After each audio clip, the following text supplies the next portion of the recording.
Welcome back to Voyages of the Defiance. Last time, the players spelunked through old wrecks and then began to move on until they encountered the Seaborn, captained by Galenus, the General of the Seas. They then spoke to the Grand Computator of Galenus and worked out a deal. The plan is, at least as of last session, to go to the city of Fendar, purchase bulk slaves, and then go do some piracy. Let's go! Yeah. So, specifically where we're at, the Seaborn is withdrawing. The gangplank has been raised, and they're going off to mind their own business.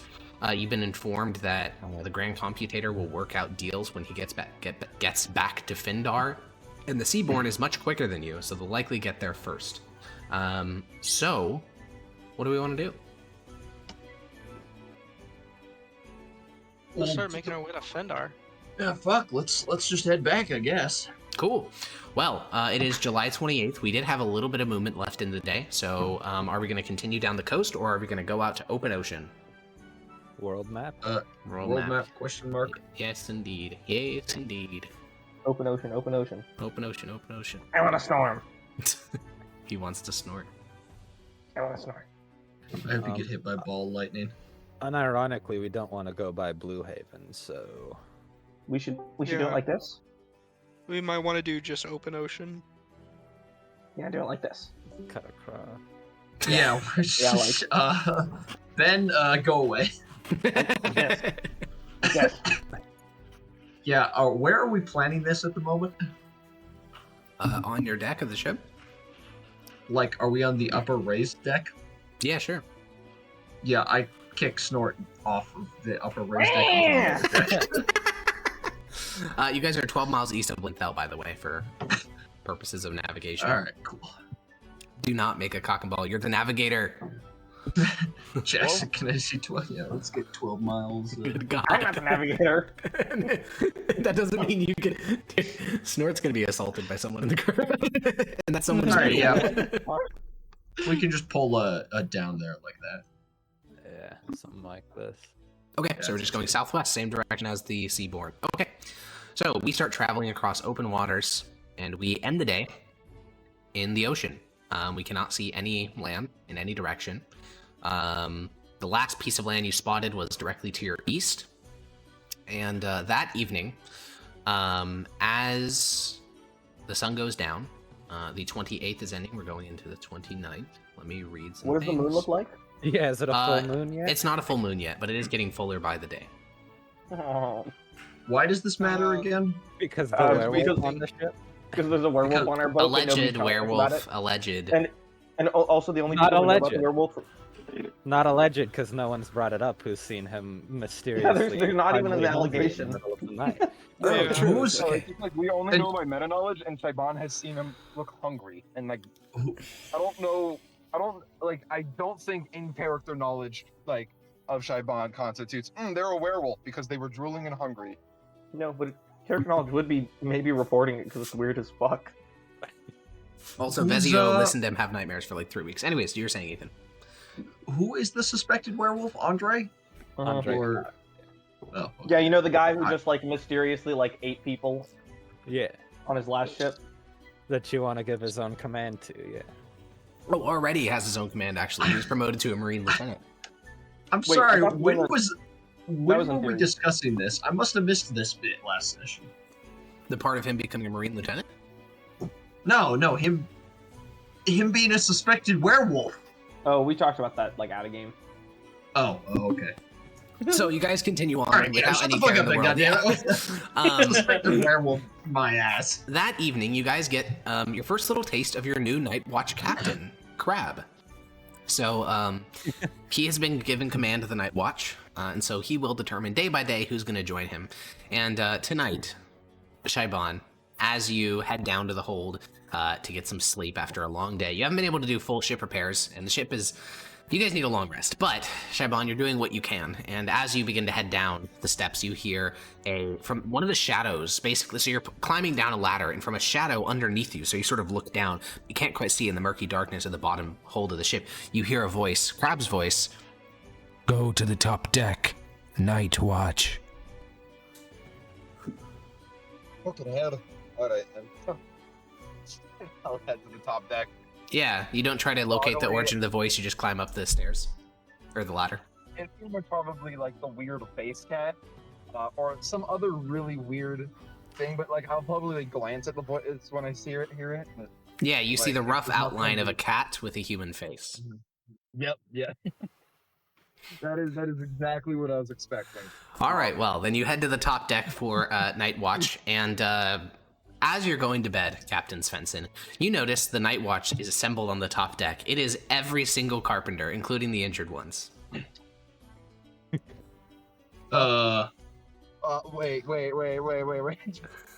wander upstairs. Yeah, you exit your captain's cabin. You walk up to the helm where Crab is leaning back in a chair, just reading a book. What's this thing, Crab? What do you mean? Do you have a specific program in mind for the Night Watch, or are you just choosing all of the carpenters because you randomly selected them all at once? Oh, I have a strategy, Captain. Please, indulge me, if you will. Well, as you may know, human bonds can be formed with strife or hardship or struggle, and so I plan to select each one of the roles of the ship for Night Watch for about 3 or 4 days, and then select another group of the ship. Starting with carpenters, marines next, topmen after that. 3 or 4 days in a row. Well, yes, it wouldn't be hardship otherwise. Anyone can pull a single day of Night Watch. No. No, I'm gonna step in here and say that's probably a safety hazard by the second day at least. They're not actually doing any Night Watch. That's all my keen eyes and that of Ahira. It's a team-building exercise. I don't think that's gonna be great for morale. Morale is irrelevant. They will get deeper bonds. Surely, you once were a Marine. You know that such difficult experiences can form unification, love for your fellow man. I can tell you what it's not going to form love for is you or I or really any of the senior officers. I don't think we need to be worried about the rabble's opinion of us. Push come to shove, and he sort of clicks his fingers and a little flame emerges from his thumb. I look at the carpenters. How do they react to that? They're all down on the bottom deck, and they can't hear any of your conversations, so they don't react at all. Oh, okay. All right. That's good for... He probably wouldn't be talking about torturing them if they could hear him. Yeah, that's understandable. Can I stop him from doing this? You could fire him as Night Watch Captain. That's like not a that you can just pick and choose who you want the Night Watch Captain to be, but I think you're running out of people to give the job to. Let's see here. Go to the Defiance sheet. And... Nope, that's our names not in there.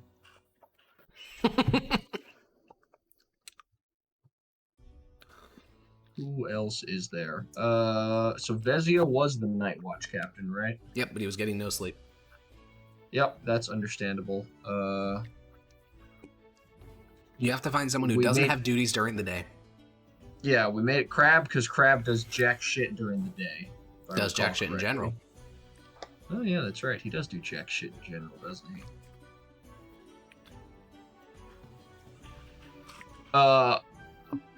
No, fuck this guy.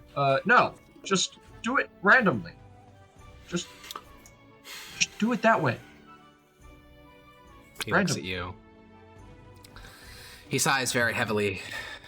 Says, Night Watch is not the time to be doing experiments on the human condition. It's not an experiment, it'll work. Oh my god. He was charging up. Okay, anyways, yeah, Crab will just shrug and say, Fine, I'll pick it very randomly. And he reaches down into his pouch, he sort of moves his hand around, he pulls out a piece of paper, which seems to be illusory because his fingers are moving through it in a weird way, and he says, Oh, Night Watch selected. Captain Adrian Svensson, Georg Wallace, Unios, Rudel, and Vezio. Seems like a wonderful crew for Night Watch. Alright, Let's go. Okay. So, Shaibon, as you just get to the top deck, Crab walks over and says, "You'll not be needed tonight, Master Carpenter. You and the rest of your men can go down to the hold and get some sleep."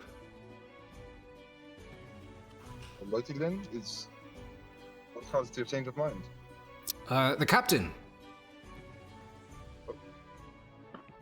Why did the captain have something against me being in... Oh yes, I don't think he trusts you very much. Insists on doing it himself.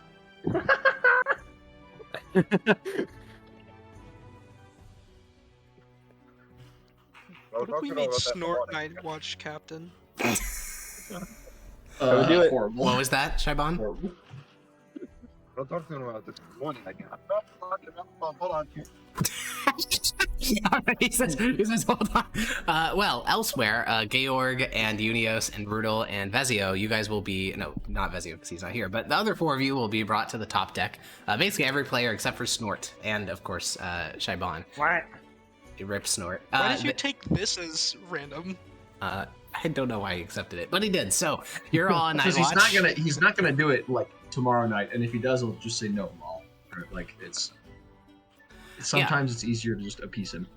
So you guys are on night watch. But we are going to cut to the lower hold. It's late in the evening. It's like midnight around that. And Snort, you're on your bunk. And something wakes you up. You're not quite sure what it is. The boat's gently rocking side to side. Your eyes sort of peel open, and you see with your dark vision a dark figure looming over you. And because of your dark vision, you're able to make out the shape and face of Andre Cox looking down at you. Hey, buddy. What's He up? licks his lips. What you doing, buddy? I'm gonna kind of like sit up. Yeah. You see, he's about 5 feet away from you, which for most people, since they don't have dark vision, you'd really only see like his rough outline, if that. But because you can perfectly see him, you can see his hands are formed strangely. They're not in a fist, they're not open. They're like formed into almost like claws, like they're sort of like curled in on themselves a bit. His face is looking at you, and his eyes, he looks asleep, like fully asleep. But he still seems to be staring at you as like his head is pointed right at you. And he's now opening his mouth, and you see he's salivating quite a bit. I'm gonna like, snap at him. Wake up! He takes a step towards you. Wake up, buddy! Hey! I'm gonna He- use gust to like blow some wind in his face. Okay, yeah, as the wind hits his face, he sort of like, his eyes open, and he starts to look around and says, "Hello, is somebody there?" Hey, it's me. Shh. You hear a couple voices around the hold say, "Shut up, I'm trying to sleep." Yeah, quiet, buddy. Quiet. Hey, come here. He Come here. walks And I'm, like, over bringing and, this over. yeah. Hey, you were sleepwalking, buddy. Oh, I didn't know I did that. Oh yeah. You looked hungry. Looked like you need a snack. You need a snack? We can go to a barrel and get you some tack. I don't feel especially hungry. I think I'll be You don't fine. feel hungry? You look really hungry. You were all like, nah, give me food. It must have been something in the dream then. Must have been, yeah. Are you sure you don't need anything? Do you need like a buddy to like, I don't know, can I like give you a little lullaby, get you back to sleep? Anything I can do to help? Do halflings have... No, I think I'll be fine. You sure? Yeah. I'm good at it. I'm fine. I've got a beautiful singing voice. Yeah. Okay. All right. Well, let me know. I hope you sleep well, buddy. He just seems more confused than anything else. And he'll Oh, walk wait, over to his... Wait. And you, Before the you go- person that sleeps above you, he like slams his foot downward because they're like hammocks. He can't kick you, but he's trying. He says, "Shut up, please." It'll be quick. And I pull him back over. Andre comes back over. And I'm gonna be really quiet because I genuinely want to try not to bother these people. Yeah. I heard a little rumor that maybe you were getting promoted. Is that true?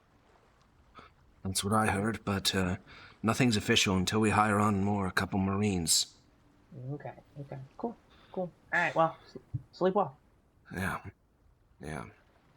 And, you know, as he walks away, you're a bit familiar with Andre. You've seen, like, his swagger. You've heard rumors about him. He's normally an asshole. And he seems remarkably pliable to just being, like, telling you information and being nice because he seems really confused and off-put. He doesn't doesn't like like this experience of not knowing why he's doing shit. But yeah, he heads back over to his hammock, climbs inside, and pretty swiftly heads back to bed. And you keep your eyes open a little bit to see if he's like gonna fucking do any weird sleepwalking shit, but he doesn't. No, I don't. Oh, you don't? You just go. No, Snort is on the list of people who thinks nothing of this. Dazed. All right, then you go back to bed, and the following morning. Wait, I don't know why I moved from that map. The following morning, Navigator, I'd like a navigation check. Does Shaban just not report what he saw, or? Yeah, he didn't. Alex, did we ever get a short rest during that? Or... Nope. You guys haven't taken. Well, you got one short rest, but you already took all the benefits from that. I got The fix is pretty simple. We just put the silver chain shirt on him, and we're fine. But since everyone who's seen it is just not good. Well, we not don't good. know he's a fucking werewolf. Ethan, are we going slow or normal today, or fast? Normal. Do we want to do a sailing die to one of those checks, the 10 one? What? Because it's bad. No, I know it is bad, but you can't add sailing die to yours. You add sailing die to the helmsman, not the navigation. But both of those pass, so W. Nice. Yeah, because it's a nice day. It is moderate wind, light rain, and a clear day. Basically, it's fine. And you start to sail. What direction are we going? Towards Fendar. Still southwesterly? Yep. All right, we use a compass, and we calculate a southwestern heading. And we continue for... 1 second. For... Do you not want a helmsman check? Oh yeah, sorry, do that. It's very low DC, but technically you could fuck up, so we should do it. Not once. True. Well, actually, I don't know what his modifier is. Okay, that's pretty bad. How many sailing die you got, Jackson? I've got 10. I'm maxed out. All right, I'm just gonna 6, 7, 8, 11. All right, I'll take 11. Yeah, and 11 passes because of 10 passed.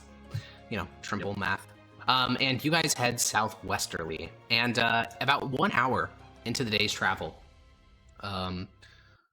Georg, but also everyone else in the ship. I list Georg just because he does have the highest passive perception, so he notices a couple seconds before the rest of you, but it's a pretty potent smell, so I think all of you would notice it. A smell drifts across the deck of the Defiance. The wind blows against your sail, and your limited oarsmen row heavily to attempt to continue this southwesterly direction. The stench that drifts onto the deck of the Defiance is the smell of sweat, blood, and body odor.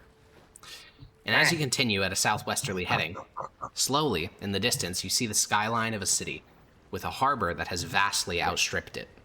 The walls of the settlement indicate a small place of maybe 2,000 people, but the settlement has sprawled long beyond those walls, like the gut of a man distended.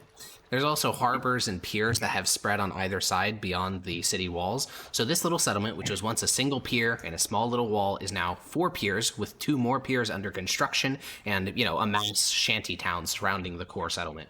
Wow. The origin of the smell also becomes clear, because as you're able to make individual objects out, and as, Georg squints with his old weathered eyes, you see outside the city walls near the docks are fields and warehouses filled with people.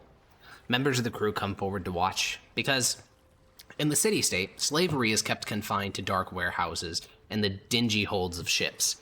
In Mythdosia, the process is sanitized through paperwork and talk of financial obligation.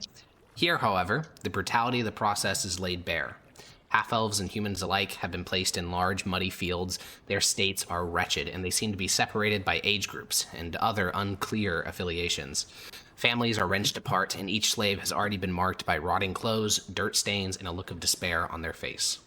In sharp contrast to this miserable suffering are those outside of the fields, their masters. These half-elves are some of the finest dressed you've seen in Galadrim. The dinky harbor of Linthel scarcely compares to the extravagantly dressed slave-mongers who walk the length of the fields.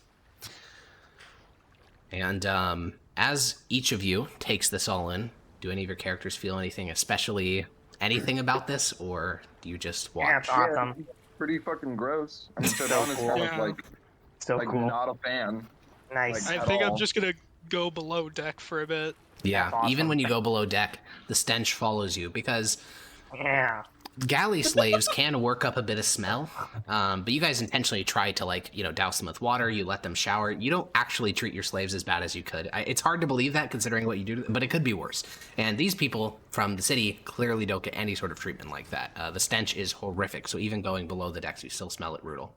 As for Captain Svensson up at the helm, a small tugboat, not powered by a motor, of course, instead powered by slave labor in the form of oars, starts to putter on over to the Defiance, and a man heads up to the front. He has these, like, Sorry. yeah? Oh, sorry, I'll finish. No, I'll finish. He has these tied knots around his arm, which seem to be a sign of rank, but you don't know any military that uses, like, rope knots to denote rank.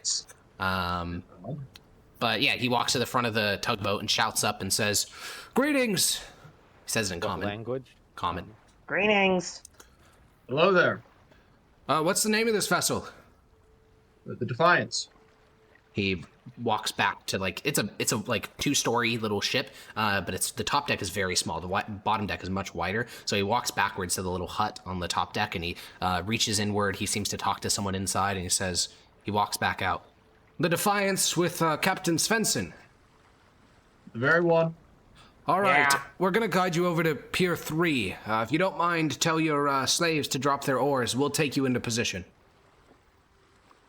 All right, then. And Yell at Rudel to tell them to stop rowing. Yeah, I'll do that. Brutal. Get him to stop. your limited oarsmen are more than happy to, because it's exhausting moving a vessel as large as this against the wind.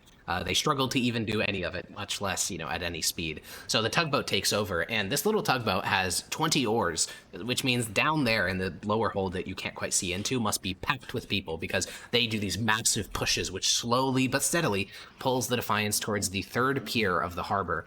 You can see an escort has been approaching you. They must use some sort of signal flags or some method of signaling towards the shore to announce your arrival, because amongst a small, like, escort, a phalanx of scribes, is the Grand Computator, who, as described before, looks a bit like Rudel, just an old, like, middle-aged half-elf with, like, brown hair, a bit dejected looking, very number crunchy.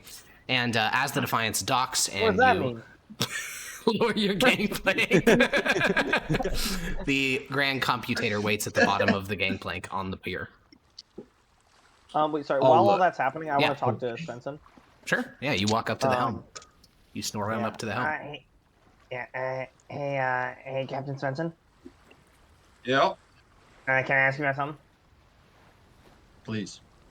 So I heard this little rumor that Andre was gonna get his own guys. Yeah, at some point, once we get more Marines. All right. I'm wondering if he gets his own guys. No. Can I get my own guys? No. All right, hold on. Hear me out. No. We get a couple extra slaves. They come out of my budget at the end of the ship, and they're my Okay. guys. Little snort squad. Well, I got a whole plan drawn up. I think I want 3 guys. I want 2 of them to help make sure that I never fly off the edge of the ship during a storm again. And I want 1 of them to give to Crab so I can have a cat. Ooh. Insane. It's like 6 gold. I think it works out. I should be getting paid at least 6 gold. So if you just take it out of that, I just want my own guys. What do you think? If you want to buy your own slaves, Yeah. let them live in your area, feed them, Yeah, well, that's and the thing water is- them on your own. So here's the thing. Then Here's you the thing, can. right? Okay, hold on. Let me get through this all, okay? I would need only 1 bed, because then 1 of them can have my bed, and I can sleep in a barrel with my cat. So that's 3 guys, but only 1 additional bed. No additional bed. Okay. Can I make 2 guys share 1 bed? They're your slaves. Why would I care? Well, okay. So we're talking about this then. How much is the food really? I don't know. You'd have to figure that out. Well, I mean, I just don't see, like, they're gonna be helping the ship. It's not like I'm gonna have them do jack shit, right? Like, they're gonna be doing things that are important. I can't stop you from buying slaves. Well, yeah, you could, because I'm asking for an advance. Oh, no. Ah, come on, Captain. You don't understand. I've done everything right. I'm trustworthy. Oh, look at that. We're at the dock. And Yeah, they'll walk the down. gangplank is lowered. Vezio, plants his halberd just in case something's going to happen. And the Grand Computator waits at the bottom of the gangplank, but gives you a nod, Captain Svensson. All right, I'll walk on down then. Greetings, Captain. I hope the trip over here wasn't too challenging. No, not at all. Well, late last night, I decided to, go through with what we agreed to. I've arranged for a brief lunch to be held here in my favorite restaurant in the city, so we'll talk about business then. Until then, I recommend that you avail yourselves of the city services and freshen up. The clientele you'll be meeting with are some of the finer of the city, so they'd appreciate, cleanly people. The restaurant, when you need to seek it out, is named Café Axmal. All right then, Cafe Axmal. What time? Just at exactly noon. You should be able to tell by the bells of the city. All right, Cafe Axmal. And you may bring your senior officers, all of them if you wish, but ideally no more. The table that we'll be eating at only has 8 seats, so... 8 seats, and how many are we meeting? 3. I'll only be there for the first couple minutes to do introductions. I see, all right. Well, I bid you good luck, and I'll see you at around noon. Excellent. What time is it now, Alex? You left at first light, which means you don't know. Time isn't a super accurate times isn't a thing on the ocean, but you could ask the Grand Computator if you wish. What time is it now? I believe it's about... He thinks for a moment. He looks over at in the direction of the city. This is a very classic half-elven city. It has these large silver pine structures, like houses made out of wood, interspersed with more human-style structures. And he looks towards a large brick tower in the center of the city with a bell at the top. And he says, I'd reckon a couple of minutes before 8. All right, thank you. And he gives you a nod, and him and his little gaggle of scribes travel elsewhere in the city. Gaggle of scribes. Okay, I'll bring Vezio, Unios, and Georg. Well, I think the crew of the Defiance is sort of gathered up on the deck, and Philo Cord, as seems to be very common lately, will sort of step forward and say, So, are we doing shore leave, Captain? Well, we'll probably be here for the day. I mean, you could ask, the Master Carpenter if you'd like to hear more, but... My understanding was we'd need a week to effectuate all the, repairs to the ship as well as the men's bodies. Well, that's not a bad idea. Only if you trust the city, of course.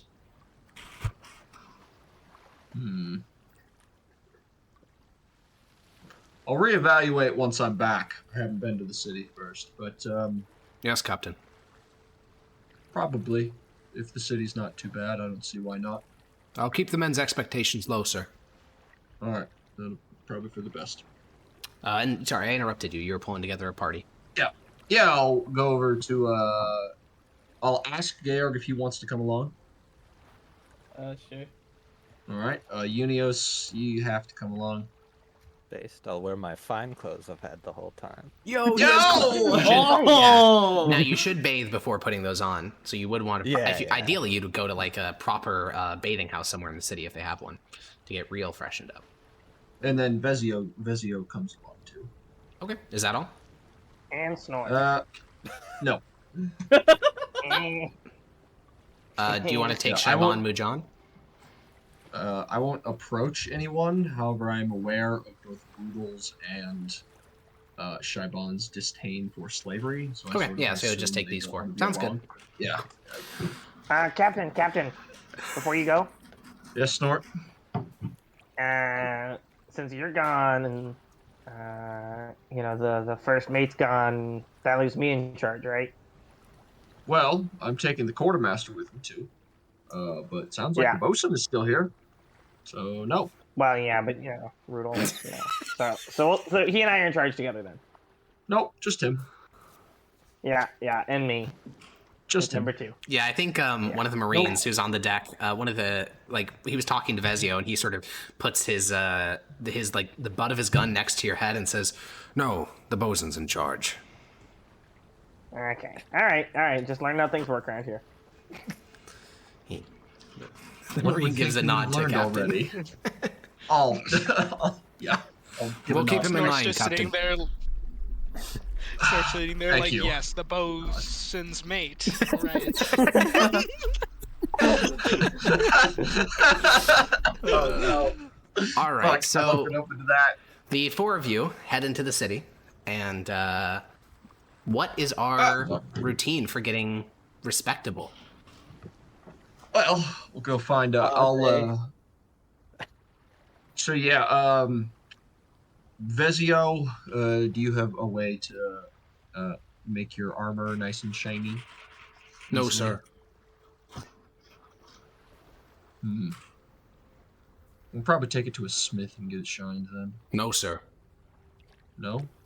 It's black iron. I would never trust a smith with black iron. Oh. All right then. Yeah, that's fine. You know, taking you in that capacity anyway. Just take a bath, I suppose. He'll sort of rub his hand through his beard. Let me see if Bezio has any money on his sheet, because if not, he's gonna need some to get the things. He is literally has gold. Yeah, I mean he has 1 gold, but that's not like spendable. So he will say, "Could I have a couple of silver, sir?" Yeah, we'll go to a bathhouse together. He gives a nod. Easier way of doing it. Consolidate from there. And a barber? Yeah. I'll rub my, I imagine, quite scraggly beard at this point. Yeah, you tried to maintain a goatee, but you ran out of what's that shit called? Shaving powder or shaving cream? Jesus, powder. Shaving cream. So it has just fully colonized your face. It's just beard now. It's not even a goatee. Okay. Yep. None of your tokens are accurate after months on the ocean. Even Unios's? Even Unios, because I mean, there's just a little shaving cream. Though to be fair, in my headcanon, Unios doesn't grow much of a beard, but I could be wrong there. Yeah, that's what I was thinking. Seems right. Yeah. So he's got a bit of stubble. Yeah, barber, a bath. Who has nicer clothes? You look at Unios. Yeah, it's definitely Unios. I do. All right. Snort whispers from the deck 30 feet away. I do. Oh no, I can't hear it over the din and loudness. What a shame. Okay. All right. I can't hear it over the sound of slaves. We have, I'll say, Captain, we have the vampires fine clothes and this shit. We want to be into this. Oh my god. 2nd century fine clothes. They are quite drippy.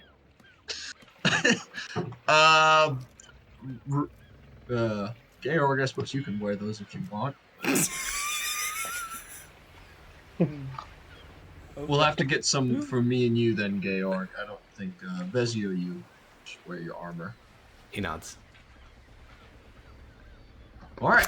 So we're going barber, bathhouse, barber, then one clothes. Bathhouse, barber, clothes. Okay. Yes. Great. The four of you grip walk your way down the pier. You observe the local terrain, and it's fucking grim. I mean, even for slaving pirates, to have human life treated so cheaply as the slave markets of Fendar, it probably doesn't make you feel anything. You guys are all quite psychopathic, and for Unios, this is par for the course. In fact, these slaves are better treated than the Apnoeen of his home country of Gladel. But it still is out in the open, which makes it very unique. In parts of Eastern Valoros, they call slavery the peculiar institution, because even though it happens everywhere, it's not like socially acceptable for it to be so out in the public. Like in Mythosia, this would all be happening inside an enclosed warehouse, so it's kind of odd to just see the people out in an open field, like livestock. But you make your way deeper into the city, into the walled portion, which no longer feels like a shantytown slave camp. It feels like a proper city. And it's actually the nicest city you've been to in Galadrim so far. It's very well put together. It seems as if within the last 20 years, because that's what all those green dots on the map represent, what was 20 years ago a safe port. In the last 20 years, Fendar had a bit of a glow up under the control of successive warlords. So you head into the city and you find an old Galadrim bathhouse, which is basically the equivalent of like a Roman bathhouse that's been it's like in the sense that it's like 2,000 years old and they just keep preserving it. So you head through a cracked stone foyer where there's like chunks of stone that have been reinforced with stone. You head into like this massive general bathhouse room where tons of people are using the waters. It's not especially foreign to many of you from the city-state, though. For Unios, it's a bit Your bathhouses when you were younger were much smaller. You didn't have to see so many old men's junk, but you can get over it. So to avail yourselves of the bathhouse, you will have to pay them money, and we're going to start dealing with really small quantities of currency. So I hope you have copper on you, because they are going to charge you 12 copper pieces. Fuck. Well, boys, does anyone have 12 copper on them? I have 2 copper. That will not I have do. silver, but You could overpay if you want. Well, what do they? Copper is 12. A silver is 20 coppers. Really? Do they have other services that are perhaps more expensive? Yeah, actually, this place is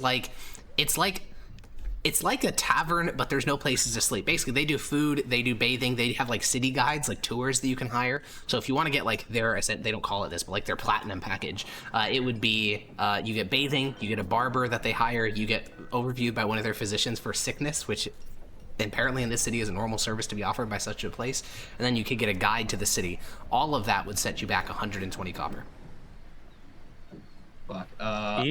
Is that no, for how many everything. electrum is that? Electrum, that is 1.2 electrum. Or 6 silver. And that would cover all of us? If I were to pay you, one electrum, how much silver would it be? After that. One? Question mark? Yeah. Alright, does someone have a silver? You could also go back to the ship and exchange Boom. some silver for Let's do that. No, it's simple, yeah. Adrian hands over an electrum, Unios hands over a silver. The attendant there says, yep, sounds good, and she gives you guys 4 separate locks for your equipment.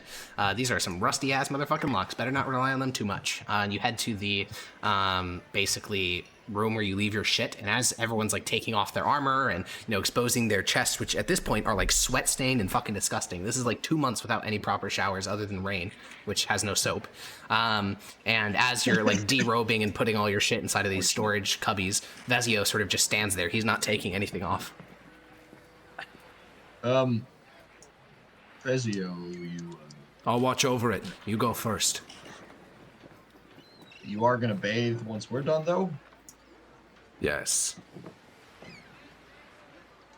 Why did he say it like that? What the fuck?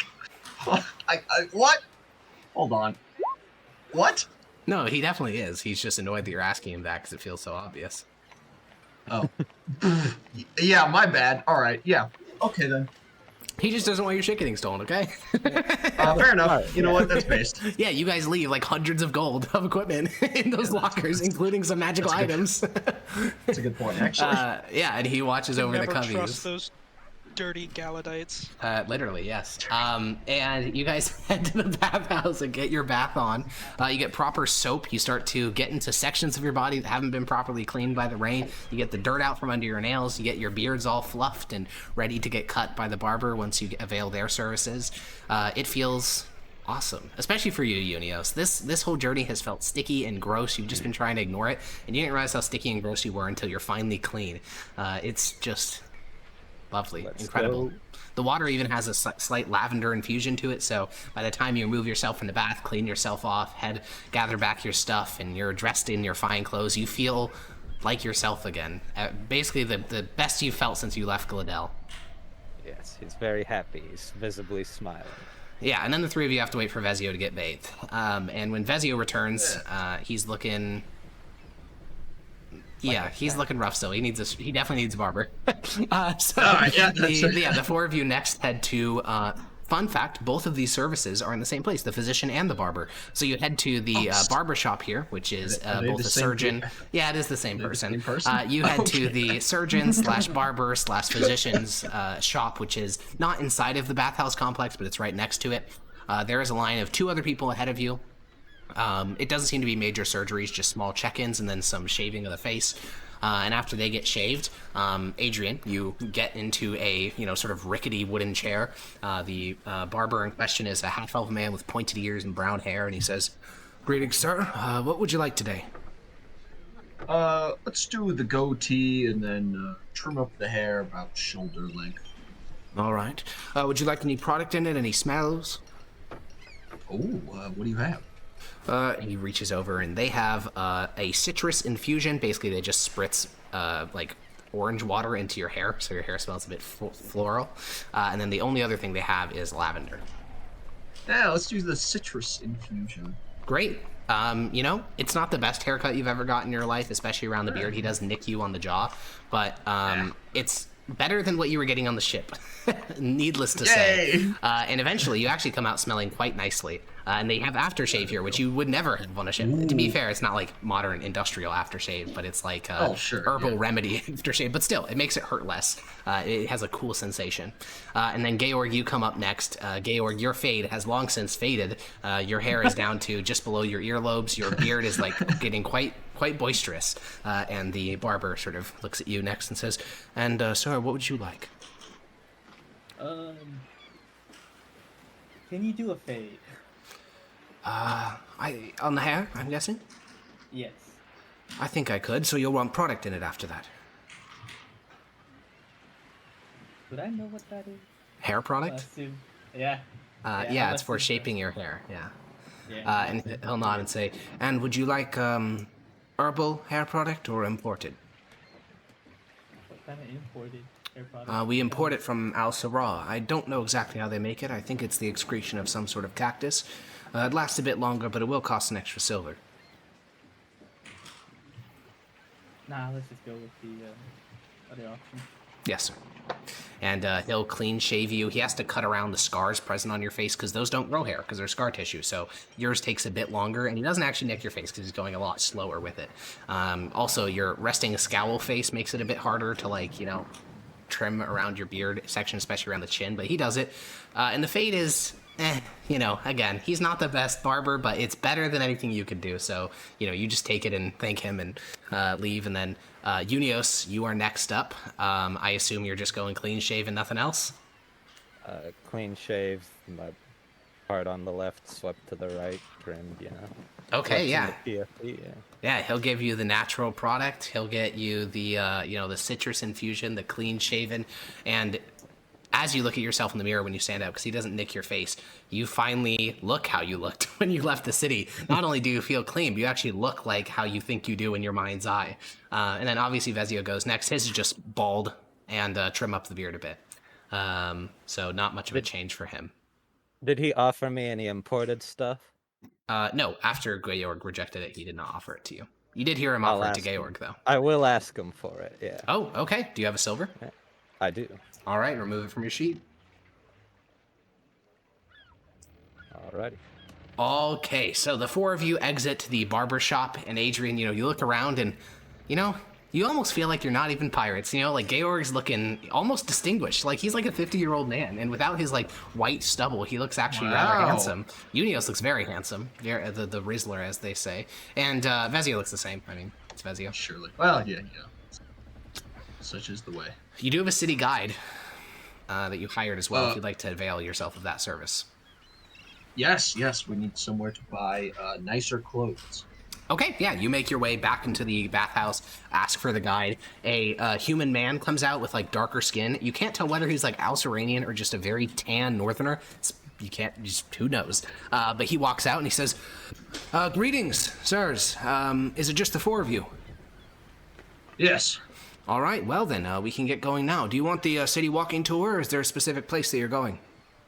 No, there's a specific place. We need somewhere we can buy nicer clothing, something on the level of that, and I point to Unios's clothes. He looks them up and down. All right, I don't think we have any shops around here that do Delian type things. And you're looking just to get... that's like, that nice. Ah, I see. And you're looking to get it all in one building, or would you not mind going to several different places and putting them together? How long would that take? And how expensive would that be? The price overall will be a bit more expensive, and time-wise, it depends if you're getting something custom or one of the things that they'll have there. One of the things they'll have there. We just need it for a lunch. So we just want it all in one place, then? Probably for the all right. There's only one place in the city that matches that, then. So let's get moving. It's about a mile away. By the way, servant, can you tell us what time it is? Yeah, I think it's... He goes back behind the counter and pokes the secretary that you guys talked to, and he says, "Yeah, about 9:45. All right, I'll nod. All right, well, let's get going then. And he heads out to the street, and you guys follow him.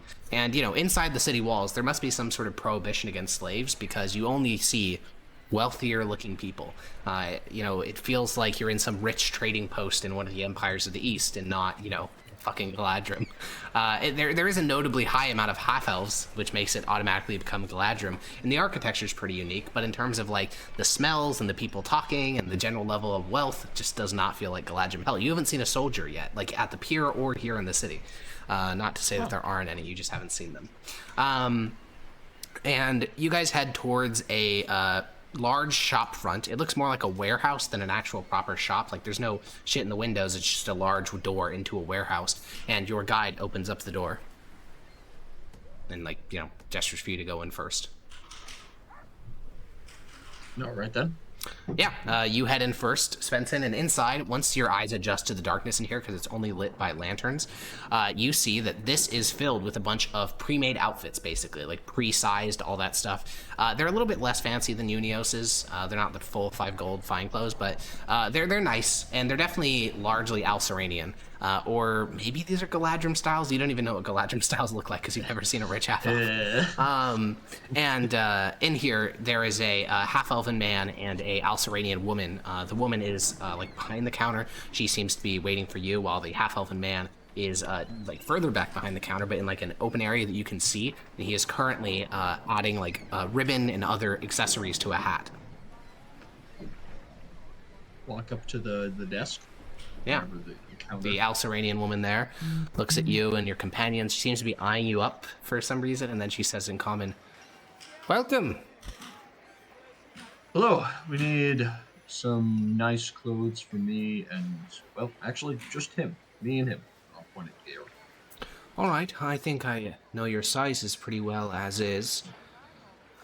She looks you up and down, and then she takes her thumb and she presses it against your forehead. It's a pretty aggressive move. She reaches across the counter, puts her thumb against your forehead, and she seems to eyeball something. She says, "All right, that should do then. Din and dear." And the elven man stands up and walks over to the counter. And Ethan just had PTSD from another campaign. And the man stands up and walks over. He's a Galadite half-elf with pointed ears, and she converses with him in Neo-Apep, which I don't think any of you speak. And eventually he nods, and she begins to go back to where he was working on something, and then he looks at the 4 of you, or I guess 2 of you, since you're the only buying, and says, "All right, that'll be 9 gold. Georg, how much gold do you have? I have 26. 26? Good lord. Okay. You want to do 5 and I'll do 4? Alright. Jesus Christ. Alright, cool. We're spending the cost of clothes as 6 people. Well, yeah, but it's it's my money. It's not the ship's. Base. You guys remove very moderate request. Remove the respective golds from your sheets. All right, and then he will take you over to a particular section. She seems to have gotten your sizes down pretty accurately, because you're looking at some of these outfits. You're like, damn, she even got my big ass head accounted for. The hats here are a bit wider sized. And he will begin to just put shit on you. He doesn't really ask for your input, because what he's looking for is what actually fits you, not really what you prefer, because not a huge selection. It's not like he has thousands of things to use. So he starts to put different outfit, he puts a vest on Georg pretty rapidly. You guys are just getting festooned with shit on top of your normal clothes, and then eventually he seems to nod, and he takes it all off and puts it, sort of piles it all up. For Georg, the ensemble that he has ready for him is a sort of dark blue, dark black ensemble. It's made of silks, looks very Alceranian in character, with no hat with it. And then for Captain Svensson, it is leather boots, really nice leather boots, and then a blue outfit with green interior, and a weird sort of feathered hat. It almost looks like a pirate outfit, like what Forkbeard was wearing. It's very extravagant, very blue. He points at the 2 piles of clothes and says, "If you have any particularly large objections, I could seek out more, but these fit you perfectly." No, I don't. I think these will do just fine. Well then, if you would like any additional accessories, we can work out those, but for the price you paid, these are already yours. This should be good then. All right. He hands Georg his, dark clothing that makes him almost look like a butler, and then he hands you your like bright blue, extravagant captain's costume. Yeah, I look fancy. You do look fancy, and both of you can add fine clothes. You can include the details of the clothes if you want, but it's up to you. And with that, he will return behind the counter. Your guide was waiting near the door, and as you begin to, you exit and go into like a side room to get the clothes on, Vezio will carry the rest of your shit since he's just wearing his normal outfit. He'll just, pile them all into his backpack and just hold his halberd. You guys have been walking around the city armed and no one has stopped you, which is also a bit odd because, that's not how Mythosia works. That's not how the city-state works. But hey, seems like a cool place so far. And your guide will approach you, Captain Svensson, since you kind of spoke to him first, and he'll say, well, is there someone who'd like to go next, sir? What time is it? Well, I haven't heard 10th bell, so my guess is just, and then bing, bong, bing, and then, goes 7 more times until you hear all 10 bells. And he says, well, there we go, sir. Well, we have about 2 hours to kill before we have to be at Cafe Amaxo? Is that how you Axmal? Axmal, there you go. Okay. Alright, 2 hours to kill. Be there at noon. Do you have any sort of hobbies? I think there's 2 games going on today. There's a race, a foot race happening, and I think that there is a dueling club going on today, though if you're in the gambling persuasion, that is not allowed at that particular establishment. You all want to go watch the duels? Sure. Are we, by the way, are we expected to bring money to this meeting? Or... Probably. I suppose, yeah, we have to run back to our ship then before then. All right, well, let's do that first then. Make sure that, we don't want to be late to your meeting, apparently. No. And you can drop off all of our stuff. Yeah, let's head back. You guys head back down out of the city. The moment you leave the walls, it's like starkly different. The smell is present throughout the entire city, but it just seems to get more noticeable when you exit the walls, just because, people.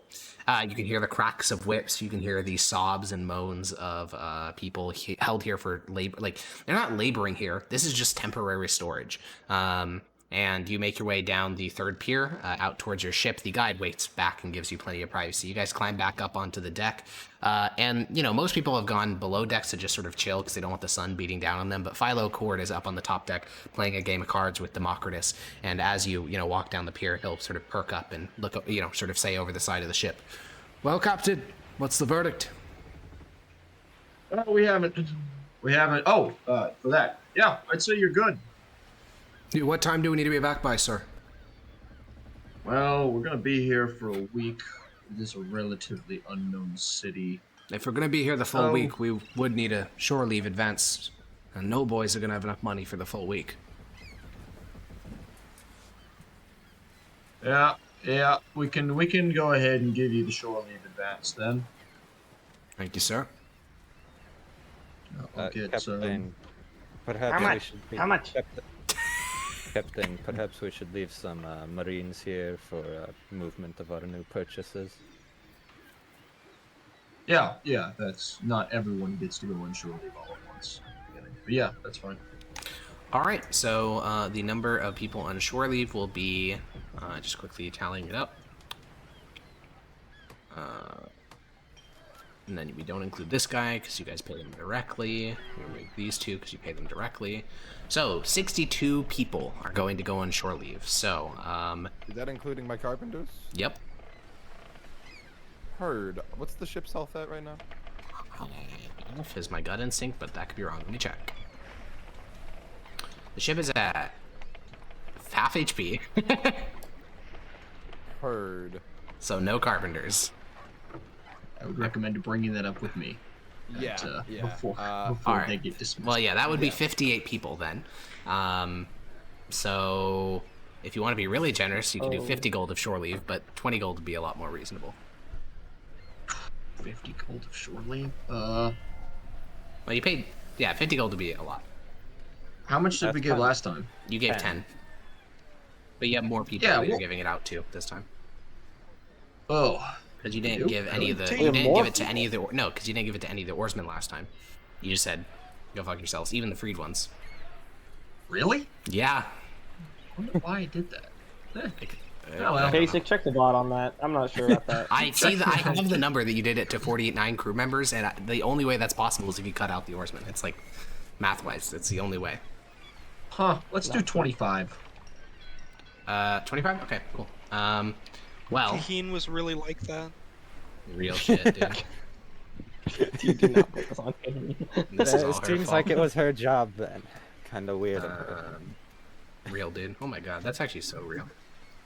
Okay, Unios, I'm gonna leave you to Unios, I'm gonna leave you to do the specifics of this, but what you need to do is you need to remove, and this is actually, let's see if we can do this without any money changers. Okay, remove 232 Electrum. Oh god, let me get a calculator 1 sec. Well, actually, you can just do this in Excel. How by much doing is this going per person? 32. Each person is getting 4 Electrum, 1 silver, and 10 pence. Alright, I'm just gonna do it real quick, because Excel. Okay. Not even enough to buy a person that gets turned into a cat. That is the most fucked up thing you've ever said. Okay, every player should add 4 Electrum, 1 silver. Wait, am I actually getting this? Yes. Captain Svensson, you said you want to do 25 gold for everyone but the Carpenters. That's a full member of the crew? Yep. Okay, cool. Yeah, and that would be...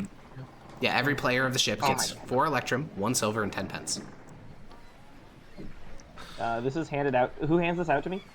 This would be Unios. He'd be in the captain's cabin handing out the shore leave. 4 Electrum, 1 silver, and 10 pence. Yep. I get all of these? Yes. Okay. Don't spend them all in one place and I'll like pet his head. I don't even know how to. Oh my god. That's insane. Okay, yeah. I'm just gonna be sitting on the deck looking at how tanky they are. Yeah, you guys burn through about the next hour handing out shore leave. It just takes a long time to like calculate the number and then actually hand out the physical gold. But you do all that, and then instantly the ship is like a fucking ghost town. There's just the sound of like cutting and like groaning from underneath the decks because the injured people got their shore leave, but they can't fucking leave, and the Carpenters are still here, so they're working. But everyone else just disappears almost instantly. But we are going to cut back a little bit earlier to Snort. While the 3 boys were in town... This is before they came back? Yeah, before they came back. Okay. While the 3 boys were journeying around the town, Crab was just inside the captain's cabin reading. Yeah, alright. I'm going to knock on that door because I know he's in there. Yeah, he does not get up. Yeah, but it's closed, so just nothing happens? Yeah. Okay, then I'll just kind of creak it open, poke my head in. He looks up from his book. You got a minute, Nasir? He closes the book. Alright, I'll walk in and then close the door behind me. I got a dream. I got a good one. Gonna hold up the little rock. He takes out a journal from underneath the desk and opens up to like the fifth page, and he grabs his ink pen and then he looks at you. Continue. I was like flying around in the sky, snorting around. It was pretty great. And then there was this really big stone golem looking thing. Big rock, big face on it, big kind of talking rock thing. Alex, can you remind me if it was speaking to me in Primordial or in Common, or are you not going to remind me of shit? I'm not going to remind you of shit. Okay, makes sense. And it told me that if I wanted power, I was falling asleep, wishing for power. And it said that if I wanted power, then I needed to find the outer ring of the maze. And I do not know what that means. Yeah, you hear the scratch of the, quill against the paper for a little bit longer until he finishes writing something down, and then he puts it back in the inkwell. The outer ring of the maze. What's that? It can symbolize a lot of different things. I'm sure even in your culture, the maze represents a host of spiritual concepts. In this case, it almost feels like Alex, a platitude. I want to roll a check. Yeah, roll a... Because I honestly hadn't thought of that. Yeah, roll like a cultural check, I guess. Like a fucking history or religion. I don't know, one of those two. Either way, it works. Same... Oh, no, I got plus to religion. Yeah, so in Boblin culture, mazes represent two things. One is guaranteed death. In some cases, it's even used to represent the guarantee that all living things will die. The second common association of the maze is that of perpetual like time, like basically infinite time. Okay, cool. So then, as Crab was saying, he said it was a platitude? Yeah, and he continues this. It's sort of like a platitude, though. It's like, it almost feels like he's telling you to seek out knowledge, which is not helpful in its own right. It's not a specific task. It probably means something to him that I just can't divine. And who's him? Oh, he seems to have been mentally wandering a bit, and he seems to, focus on you again. Says, "Oh, yes, the source of your power, of course." The storms? Yes, yes. Okay. Now, I was a little worried about that, because if I get powers from storms, how come it was a rock? Well, can rocks not be carried by storms? No. Never seen it. I have. When? Many times in my homeland. Mm. I've heard of storms so powerful in the Badlands they could pick up boulders and throw them. Now, I'm from the Badlands, and I've seen storms there. Alex... Well, actually, I'm too young to have. There's no way. Yeah, you're like 4. There's no way, right? Yeah, and you spent most of your time underground anyways. Yeah, no, never heard of it. Well, maybe it's a rock giant. Well, I've certainly seen it, and I know it can happen. So it wouldn't shock me. You're saying that my power comes from a big floating rock guy that gets pulled around by some eternal storm? Well, that's just how your mind viewed him. It's probably not what his actual form is. Okay. I mean, could you have really handled seeing the true immensity of the storm? No. I would wait. You're so smart this year. And see if you get anything else. When I first spoke to him, it was something similar, but shortly afterwards, I received a very specific request. Wait, you speak to the same... You said him. The same him? No, the source of my power. What's yours? We'll speak of that another time. Hey, man, I told you mine. I'm naked here. Come on. You're not actually naked, are you? Underneath that... No, I got my cloth. That's good. I mean, you could walk around without that one day and no one would know. Yeah, well, yeah, I don't like how it feels in the wind. That's good. Yeah. Well, to answer your question, to me, he sort of looks, the source of my power, sort of like a, octopus. Cool. What's that? Have you ever seen one? Yes. They're, do you know what a tentacle is? No. They're creatures under the ocean. Cool. They're very smart. Cool. Kind of like you and I. Certainly like me. Yeah. Two of us. Two guys being smart. So all right, well, I got another matter to bring up then. Yeah, I got a second matter. I was talking to the captain. So, I was thinking about how you were talking about trying to seize power and all that kind of advice you were giving me. Yes. And I was thinking if I was going to seize power, that I kind of needed my own crew of guys, kind of like they're given to the weird guy that was sleepwalking. What? Who? Huh? Oh, the new guy that we found on a boat. He was like sleepwalking the other night. Andre? Yeah, Andre. Yeah. Right. Anyway, so they're giving him like a command of men. Yes, he's a Marine. And and so I wanted one of those too because I'm a bosun's mate. He's a Marine. It kind of makes sense. No. Nope. Okay. Listen, I think that what I said there is meant to be interpreted in one way. I think you may have gotten it confused. I respect your attempt to seize power for yourself, but you're still asking the captain for permission, which, as you can tell... Okay, well, no, that's why I'm coming to you now. there's only one thing I'm really asking, which I realize I'm still asking. I was just asked. I asked for the captain for just an advance, for at least enough gold to buy a guy that you could turn into a cat for me, because I miss having a cat. All right. Do you probably have gold? Can we just buy somebody and make another cat? Because I know it helps your research. And then I get a cat. As I told you last time, that experiment was a failure. Yeah, but you get better each time, so. I haven't found anything in these books to indicate why that experiment failed. I still need many weeks before my next experiment. Plus, I believe we were purchasing 50 slaves here, so that'll mean we'll have excess. I think we're not buying the 50. I thought we were buying fewer. I don't know. I'm not in the loop on these sorts of things. But if I wouldn't be opposed to getting a test subject, nice. I'll ask the captain when they get back. Okay. I mean, he told me that it would be fine as long as it was my money, but I've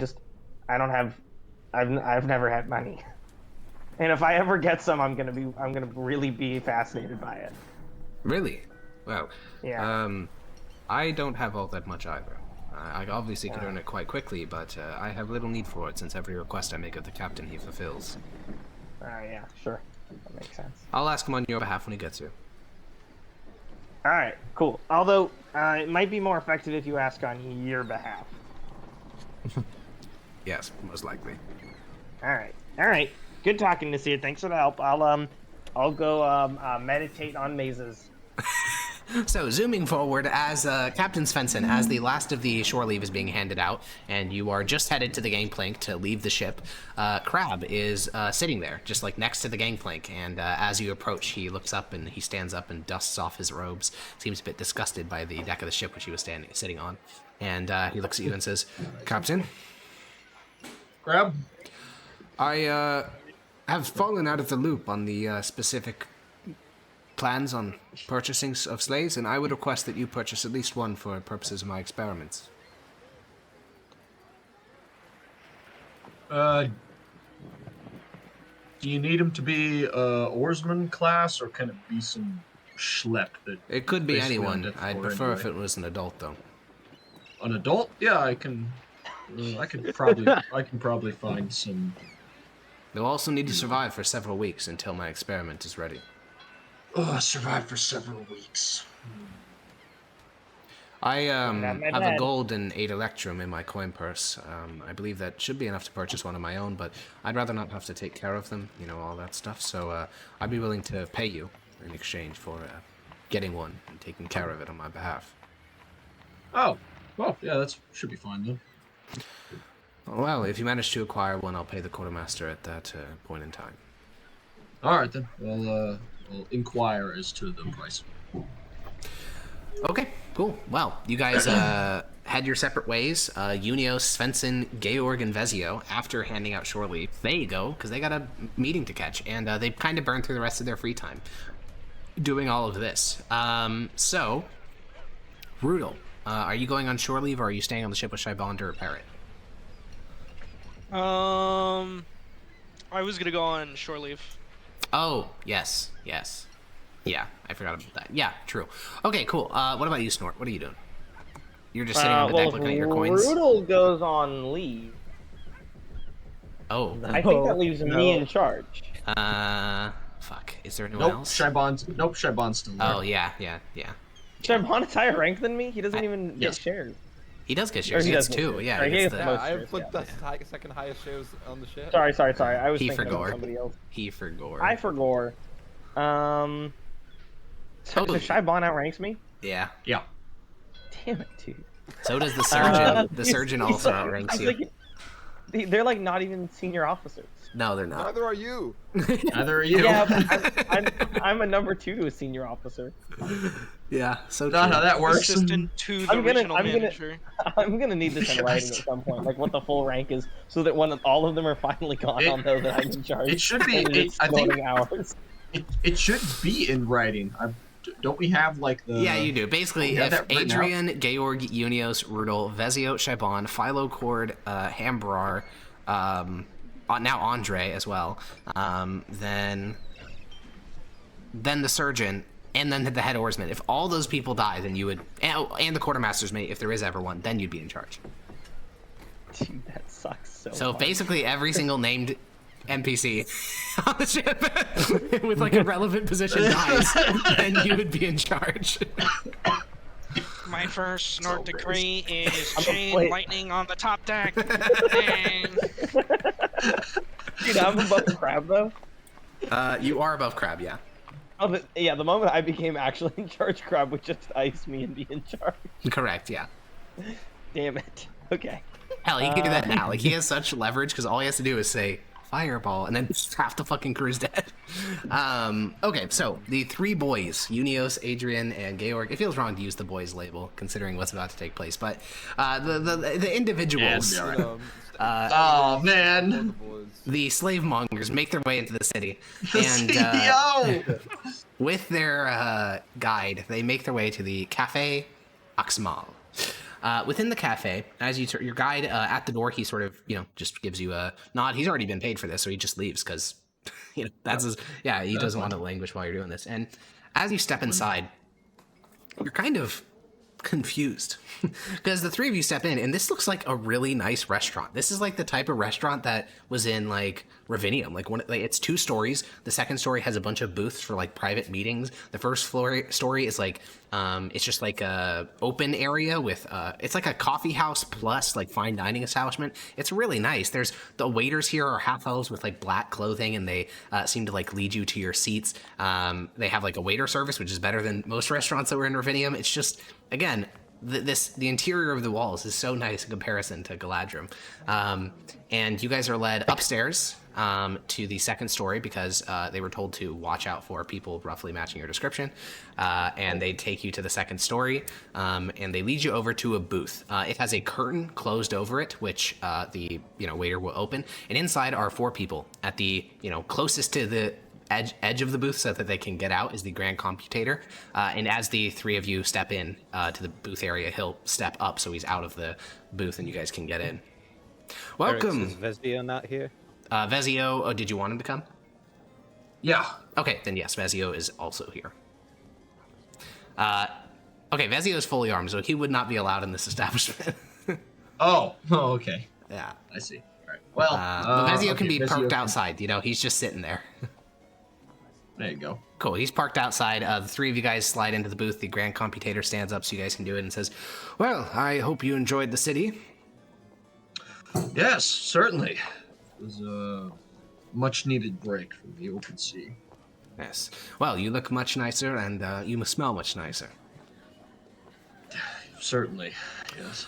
Well, let's make some introductions. And he points towards, starting with Svensson. He says, "This here is Captain Adrian Svensson, the captain of the Defiance. They operate on a ship-share basis, so, take that as you will." He's talking to the slave mongers at the moment. Yep. And then he points at Unios and says, "This here is,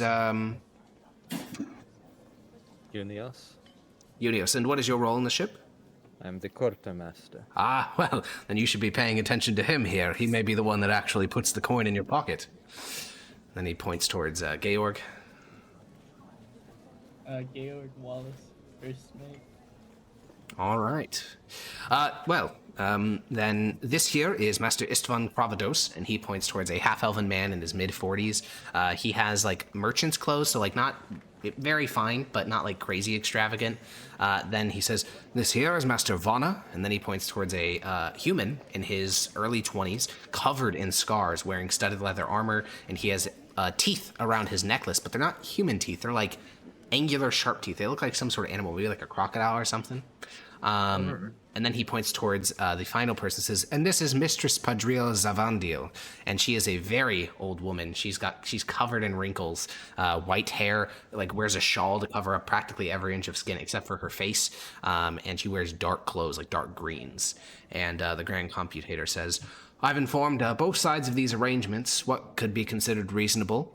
Beyond that, the specifics in the contract will have to be worked out among yourselves. And for our newcomers," and he looks towards you, Captain Svensson, "each one of these mongers here can fulfill the request that you made. However, they have different things that they can offer you. So perhaps they'll come together to make a joint bid, but typically a single one of these masters here will provide you with your request." All right. Well, I hope this meeting is productive for all of you. And he closes the curtain and bounces out. And there's a bit of moment of silence as the 3 slave mongers evaluate the other 3 slave mongers. Yes. So, I'm sure he's informed you, but we're looking for how many was it? I'll look to Jackson. Well, we were looking for 36. 36 slaves to mention that Crab wanted. Yes, 36 slaves to be oarsmen, and then 1 that needs to be able to live for several weeks. And also an adult. Yeah, one of the men, the first one that was introduced, Master Cravados, will lean forward and say, well, my fulfillment of your request is a simple one. The slaves that I have in my captivity were acquired from piracy, meaning they'll match your request and a little bit more. They're between the ages of 20 to 25, though there are 6 of them between 16 and 20. They all have experience at sea. They can swim. It would be 1.83 gold per slave, and I know that the Grand Computator offered you 20 pounds of carpentry supplies, and I'd be more than happy to fulfill that offer. And additionally, I could give you contact information for reliable men in the Northern Kingdoms. If you have any problems with the cargo you acquire, you could sell them there, outside the purview of the law. Alright. And you said 1.83? Yes, and I'll be honest, I would prefer if you purchase more than 36, but... Is there a number you have in mind? 50 would be ideal. Why? That is the stock that I have. Oh, I see. And Eric's, this is Vana? This is, no, this is Istvan Cravados. So Jackson, I'm getting 65.88 gold. I haven't done the math. Oh, okay. It was 1.83 times 36. Yep, 65.88. All right, that's not too bad. Suppose we could do with some extras, although 50 is a lot. I was thinking more of just like 40. But all right, that's. The older woman will speak up and say, Good. Well, my slaves are acquired from different sources, so they will not all be able to swim, which in your line of work may even be beneficial. They're between 14 and 25, and they would be 1.8 gold, and I would not fulfill this foolish request of carpentry supplies. That is all. How much, 8 times 36. Okay, that'd be like 2 gold less. Yeah, pretty much. That's. I think we're getting a way better deal with that first guy, but I'll look to the third one. Yeah, Vana has been pretty quiet up to this point. He's the most physically intimidating, but he's stayed pretty quiet. And he'll say, Listen, I was once a pirate myself. That's how I found myself here in Galadrim. I know what you're looking for. You're looking for men with big bodies, small brains, and no ability to swim. The types of slaves that I have are acquired from the interior of Galadrim. They've never seen a big body of water. They couldn't slave for the life of them. They couldn't swim for the life of them, but they do agricultural work for much of their lives. You know, there's some on the younger side, but they've been doing agriculture since they were wee babes. They got big muscle groups, small brains, exactly what you'd be looking for. And they've had any will to resist removed from them. I've had some of them in my custody for as long as 4 months. Plus, I heard from the Grand Computator you have other labor shortages on your vessel. And I know all the contacts in the city to fulfill those if you're looking for mercenaries, topmen, afterguard, whatever it is you wish. I would be charging 1.85 gold per slave, but my services of getting you in contact with the right sort of men would be included in that fee. Alright, so 1.85. And the carpentry supplies? I think you'd like reliable talent more than you want a couple of hammers and chisels. Right. 66. Okay, so these prices are all almost virtually the same. Yeah. I'm going to ask Istvan. You said you acquired yours through piracy. Do you know what kind of ship they worked on before? Oh, it's going to be a smattering of people. I just buy them secondhand from Galenus' war parties, so I know that some of them are Osiranian, a couple of them are Northerners. I think there's one or two half-elves in the bunch. Do you know if all of them know how to swim, or just some? I'm not sure. I'd reckon they could, though. I mean, they were all sailors. Can't you all swim? And Vana kind of chuckles a bit at that, but doesn't say anything. For the most part. Well, so Jackson, I like the idea of being able to fulfill our other labor requirements. Yeah. And I don't see us doing much piracy up near the northern kingdoms. Well, that could come and help for our like final mission to have contacts up there. But that is true. Oh, very true. Very true. Help you? No, we'd have this guy's contacts. Oh, I see. Also, sorry, I wasn't paying enough attention. Did you make sure that you're getting an extra guy for Crab? That'll. Hey, can we have an extra dude, by the way? I mean, you guys have negotiating power here.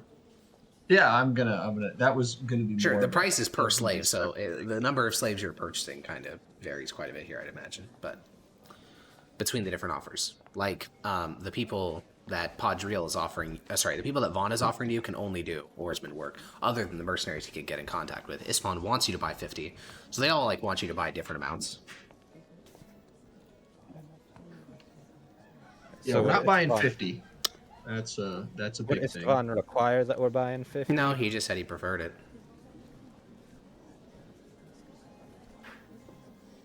There's nothing stopping us from doing like half and half, right? Is there? You could ask nothing us. Formal. Yes, I suppose that would. I don't know if that's looked down upon or not. I believe that the Grand Computator explained as much, which he said that in some cases it'll be a joint contract, but typically it's just one person. Typically, okay. And I don't think these guys are interested in the joint contract. Or they would. If any of them didn't have enough cargo to like fulfill your request, then it'd be a discussion. But they all do. So. Okay. Yeah. So I'd say we'll just get it from one. So yeah, the question is, can we find work? Can we find our other like? Do you think we can fulfill our other vacancies easier than we might be able to find these nerds up in the north? That we have to go and kill? You mean like, is it easier to take Vana's contacts now than just headhunt on our own in Fendar? I'm saying, which one do you think is easier? Do you think it'll be easier to find replacement crewmen here or find our assassination targets up there? Aaron, what do you think?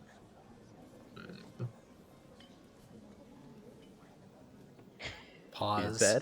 All right. Aaron moment. Georg is passed the fuck out in the corner. He's just sorry, I forgot I was muted. Oh no! He muted himself. Fuck, repeat the question. Okay. Anything he wants to add? Okay, do you think it would be easier? Do you think it's going to be easier to find Al Amsu and Lug in the north, or do you think it's going to be easier to find replacement crew members for the positions we're missing here in the Galadriel? Why is that the choice? Because that's the like extra these guys are offering. Oh, okay. We're also not guaranteed. Oh, go ahead. Finish your thing. We're not guaranteed that Istvan contacts could help us. In That's true. Versus we are basically guaranteed that his contacts here in the city are going to help us find employment. Yeah. Anyways, back to my thing. Yeah, I agree with the second option more to just find the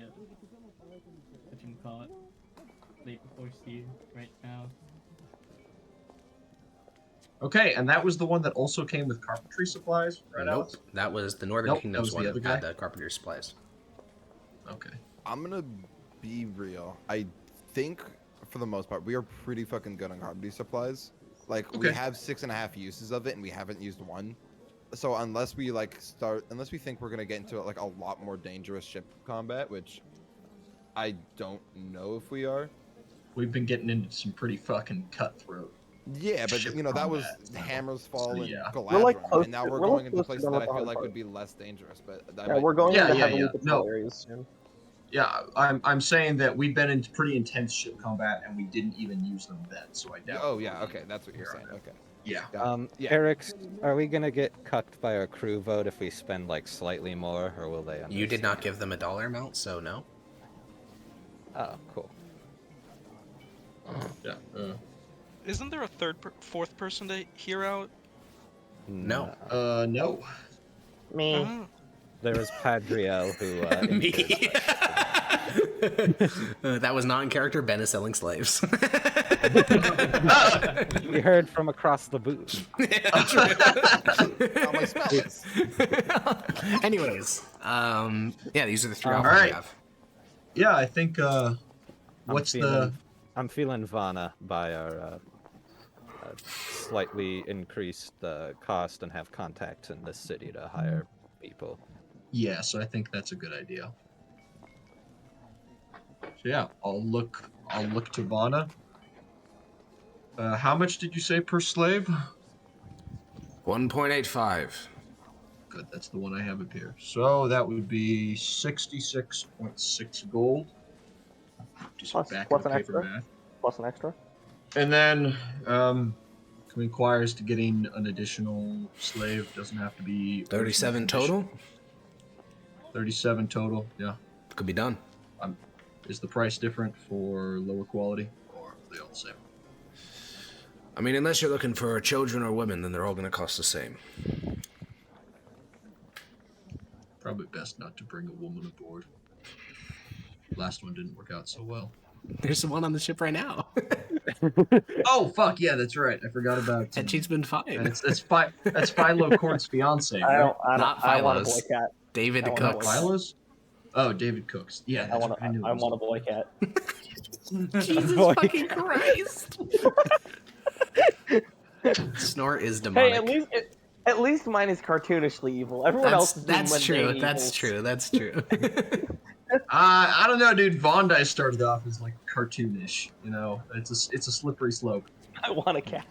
Cartoonishly evil. You're like transmorphing a human into a cat while he's conscious. You call that cartoonishly evil? Yes. Well, because I've seen it in anime, so that makes it cartoonishly evil. Checkmate. You know what? I just considered it. How much does a cat cost? Way less than a slave. Unfortunately, you had to, you couldn't have just brought that up with the captains. Yeah, now you're getting a not ethically sourced cat. That's insane. All right, yeah, we'll do a.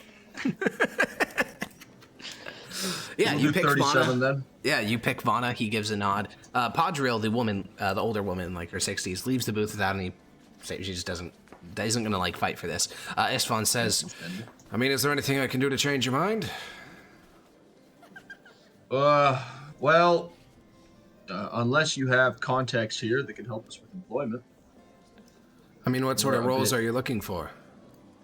We're looking to fill, if someone's a talented quarters master's mate, a few marine slots, a topman slot. Yeah, his eyes glaze over. Like, based on what he said earlier, this guy knows nothing about boats. Like, he said earlier that these guys can swim as like it was a positive, when for oarsmen, that's not what you want. Vaughn is a former ship captain, though, so he's just like rolling his eyes as you're telling Istvan this, because it's just going over his head. And he says, I could try looking for that. I think we'll be going with Istvan, right? I'm not getting those mixed up. Yeah. Vana, there we go. I am getting them mixed up. He gives a nod. All right, then. I think we'll go with Vana. And he'll exit the booth. Time? And Vana will say, well then, we should get over to the warehouse and get some receipts drawn up. Yes, is escort going to be an issue? Do we need to provide our own? What's that? As I said, these slaves have been in my captivity for 4 months. Any will of resistance is gone. Aren't the... Ben is super excited for his cat. Sorry. He doesn't get a cat immediately. In fact, he'll probably catch one on shore leave and make the whole thing irrelevant. But he will get one eventually, and that's why he breathes so hard. I suppose. Yeah, Vana will stand up. He'll pay for the food. It wasn't that much, all things considered. No meals even came. It was just like drinks and stuff. So you guys exit and you head out onto the streets. Vana doesn't say much. He's not a very big talker. And when Vezio falls in line, he seems to like glance over and acknowledge him. But yeah, you guys exit the walled city. I'll tell him this is Vezio, our Marine Sergeant. I gathered. Yep. And you guys exit the city. You head out towards the a large warehouse with wooden doors. Looks almost like where you'd like a barn. You'd like store cattle or something. And he heads over to a door that's guarded by 3 men. One of them has a musket. The other 2 have spears.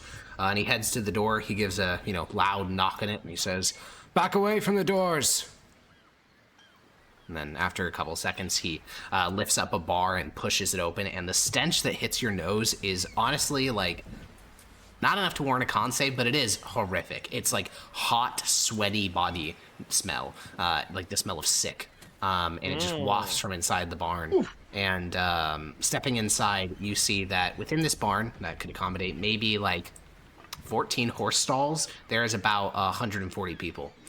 They are largely packed into what would previously have been horse stalls, and like with barely any room for themselves, maybe 4 square feet a person. And they have labels on them written in the symbol and script on each of the little stalls. And Vana, I'll once he opens the door. The labels on the stalls say things like demographic information. So young men captured from one of them says like Galaldan, and you get the sense that these are the villages that each of these lots came from. Are you not worried about disease spreading? Seems dangerously unsanitary. Not particularly. We take a lot of cargo, so there's an expected amount of churn. I imagine you have a guarantee that I'm not going to infect my entire ship? Nope. That's your problem. Inspect the slaves before you take them on board.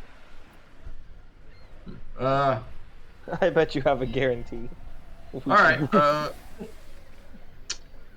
Vezio, can you run back and grab the surgeon? Yeah, Vezio will jog off, clank, clank, clank, clank, clank, and Vana will snap his fingers up towards onto the far side of the thing where there's a small little desk, basically a standing desk with a little lamp next to it, and a man with spectacles walks over, and Vana says, "This guy works in here." Draw up a slave contract with 37. They're going to fall into lots, probably category B. I don't think they'd want any from category A. It's going to be 1.85 per person. Make sure to give them the origin documents as well as names. Or are you going to rename them? See why we would? No. All right, then keep the original names. Yeah, that should be all that you need to do for now. And the man goes back over to his desk, and you notice he has a little nose clip, planted on his nose.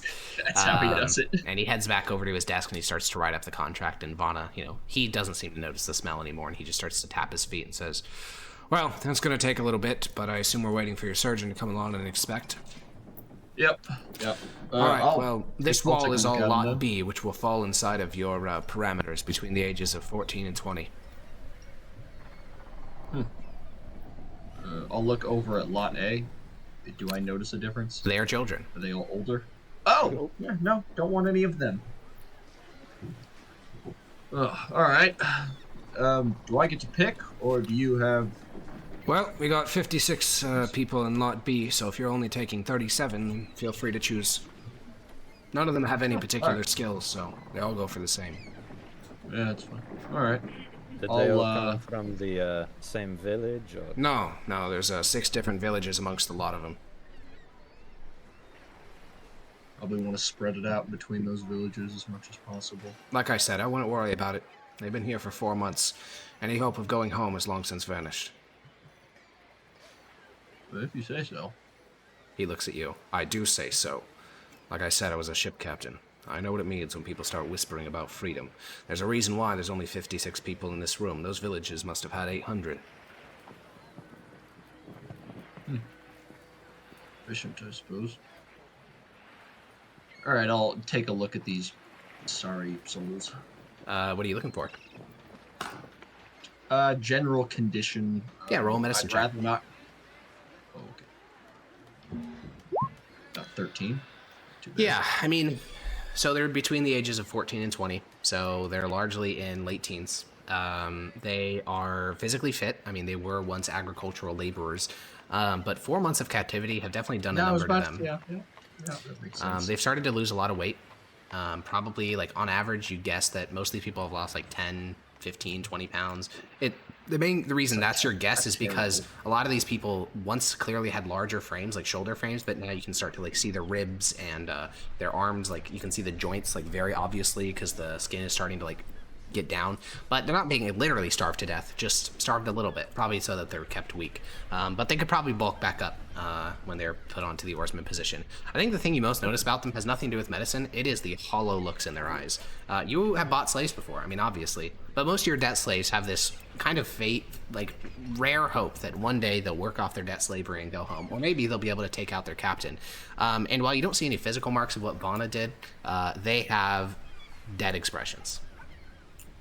Oh, also, since they're all half-elves, the tips of their ears, the pointed parts, have been clipped to denote their status as slaves. Jesus Christ. Both ears? Wow. No, just one. Dude, this is dark, Alex. What the hell? Yeah, this is Yeah, slavery is pretty bad. Yeah. Well, it is. I knew that. I wasn't arguing that. That's true. It's really funny seeing the contrast of Ben being like, "Fuck, this is like dark. We're like trivializing slavery," and then start being like, I want my cat person. I want my Ben, one of these will be your cat. Slave child. One of these will be your. Oh yeah, that's what you say. Hey, who here wants to be turned into a cat? Raise your hand. Who wants to be horribly disfigured and transmuted into a? All right. Where they have Wants to be loved by smokers. Oh fuck! Oh no, that's worse somehow. Who wants So, anyways, around the same time, the contract will finish and Vezio will come running over with the surgeon. The contract stipulates that there will be 37 slaves. There's no slave debt here in Galadrim. They're just slaves, proper, actual chattel slaves. And it'll be 1.85 gold per. They've already been marked by their master, which is the clipped ear. And the information included for each slave is date of capture, estimated date of birth, height, weight, physical description, as well as a receipt of sale. Okay. Hey, you did it. Yeah, I'll go ahead and. Actually, I get to. I'll choose them before I sign that. Yeah, your surgeon will step inside the barn and instantly, cover up his nose. He'll pull up a cloth that he took along with him, and he'll sort of like cover his face because Vezio must have warned him. And he'll walk over to you and say, "Good God, Captain." Yeah, we'll get them cleaned up before we get them on the ship, but I just need to make sure none of them are sick or anything like that. So perhaps we could use that snort fellow to hose them down before we take them aboard. This stench is probably something in their skin. Ooh, that is a good idea. Yeah, Snort's probably gone though. Let's see if he's there. All right, I'm gonna start pulling them out of the pens. Yeah. I just need you to make sure they're not injured or sick or anything like that.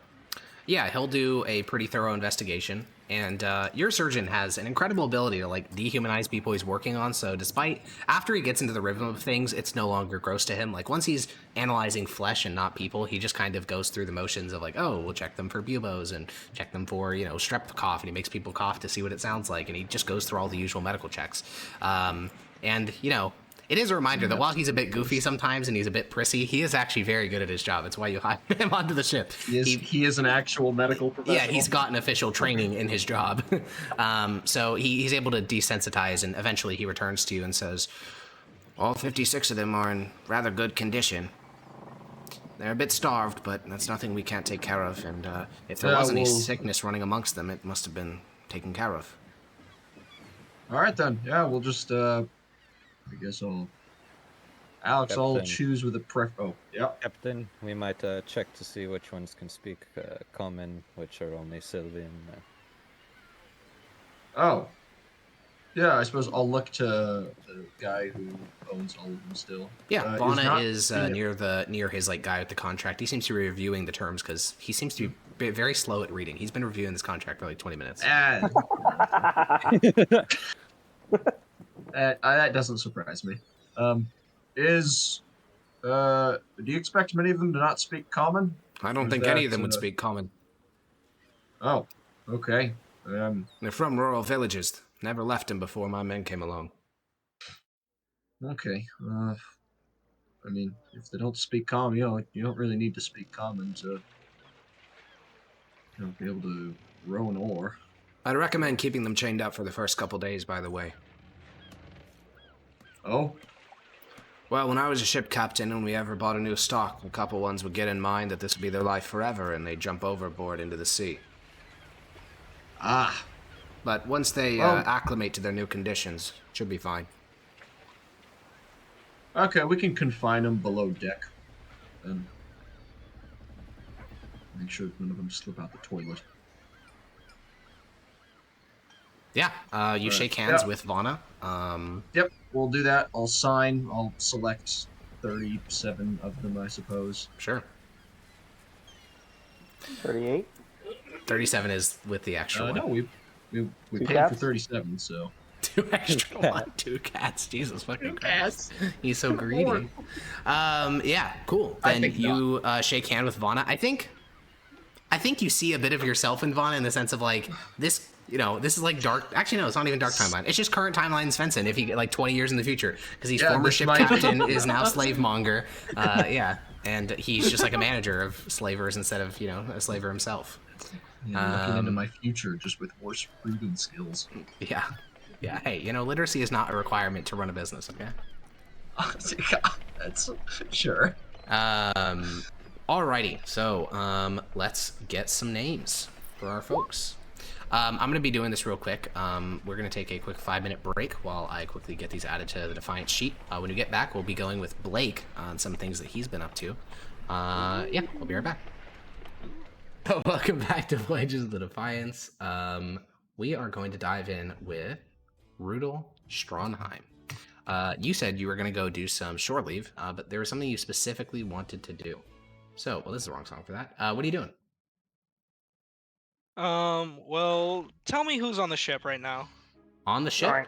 There's Snort. Yeah. There is the cook. There are all the debt slaves. There is Democritus. There's all the carpenters. Okay, and it's pretty quiet, I presume. The loudest noise is the sound of banging and cutting coming from the carpentry area. Okay. Where's the carpentry area? Well, right at the moment it's the bottommost part of the ship because that's where the injuries are. Okay. I'm just trying to think if I could cover up mumbling with carpentry sounds. It's unfortunately not ultra consistent because obviously they're not using powered tools, so it's just hand tools. So even if it did cover it up, there's going to be times when they're not hammering something or cutting something. Yeah. All right. I think I'm gonna try and just head out. Okay. Yeah. You head down the gangplank out towards the city. You avert your Rudel, eyes. you leaving? Yep. Who's in charge then? That would have to be the surgeon. Okay. Thanks. What? I mean, he's not wrong. Surgeon's equal to Master Carpenter in terms of... I guess. Yeah, you exit down the pier. You avert your eyes from the fields of your people. And where do you go? Hello? Hi? Hi. Sorry, I just lagged out for a bit. Oh, what, did I sound weird or something? No, it was just funny. It was just funny timing. Oh, okay. I think I'm gonna go to... Oh, what's a loud place? Let's try a drug den. Okay. You walk towards the city. You enter the walled section. How do you search for a drug den? Yeah, you're right. It was really easy to find while I was in Myth Dojo, but maybe it's a little more accepted there. I think it'd be easier to find a drug den here than Myth Dojo. Yeah. This place is horrible if you haven't noticed. Well, yeah, I know. Look, the main thing I'm just trying to find is like a very desolate place, or a place where I like a bathroom that like no one could really hear me. Would you She like to asked go to into go a by sailor's place. bar and go into a bathroom? Yeah, let's do that. Cool. You walk towards one of the many pubs and inns along the edge of the water, and you head inside. There are many of your fellow sailors, the Defiance here. Philo Cord and his group are already drinking at this particular bar. It has a theming of like desert, so there's sand on the floor of the bar, and a couple people are walking barefoot. Seems like a safety hazard to you, but you ignore all that. You give like a rough wave to one of the men who recognizes you, and then you head into the bathroom. And you can hear the dull sounds of the tavern outside as people celebrate. This is a very small bathroom, by the way. It's just like a shithole, and that is the entire bathroom. Just a single shithole. Okay. Is there like a lock on the door? Is there like a... Nope. But you can put your feet in a way that it would be impossible to open the door inward. Okay. Yeah, I'll do that. Cool. Oh wait, that Smells means really I bad can't in move here. around. Yep, you got very little room to move here. I think I'll just do... What is it? I'll do like the fancy shit I did last time, which was I'll walk counterclockwise 3 times. There is not room to do that. Well, then I'll spin. Okay, you spin counterclockwise, you get a bit dizzy, you sort of like hurl forward a little bit, you catch yourself before your head goes into the poop hole. Yeah, I'll do it 3 more times. You spin around again, this time you're prepared, and you sort of right yourself by putting your arms against the wall outward. You stabilize yourself. And then I'll get 5 whoppers. No, I'm kidding. And 5 more ones. I'll start doing a Wintershin Ballet the reverse direction. So Again, clockwise. there is no room to do that. I can't do like a little Joker like curtsy. Again, this room is just big enough for you to take a shit and like sit down on the poop hole. It's smaller than an airplane bathroom. Oh, all right. It's like a porta potty So- basically, but even smaller because there's just a shithole. Okay. Then I will just what is it? I'll get out my mage hand, and I will. Is there a candle in here?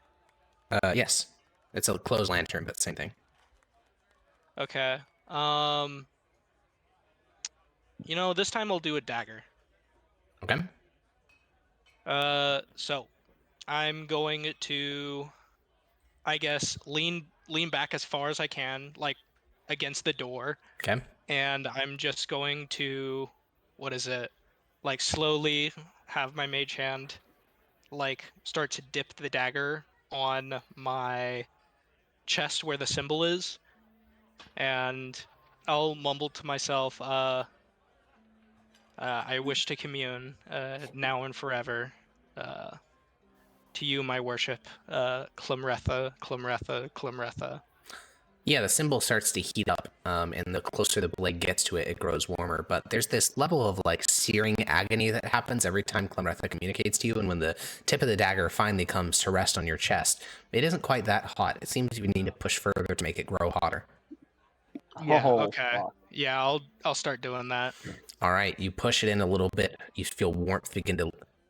At the same time, warmth begins to leave your chest, and yet your chest begins to grow hotter as you lose 1 hit point, as you push the dagger a little bit. And then it hits your sternum, the bone there.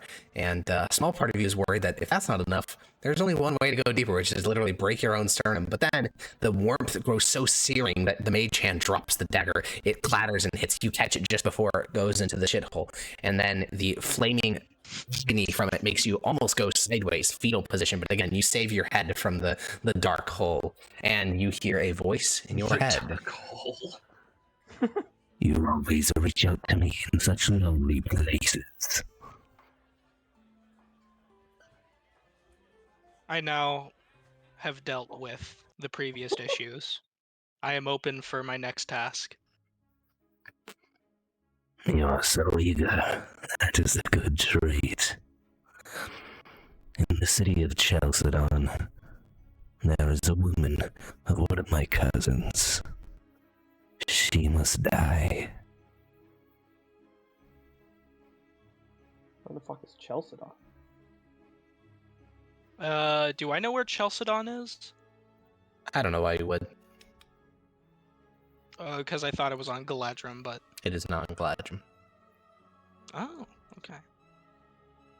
I was about to Google If it. I were I'm you, I'd stupid. write it down. Just Google it. Google it? Yeah, Yeah. Google Valoros World.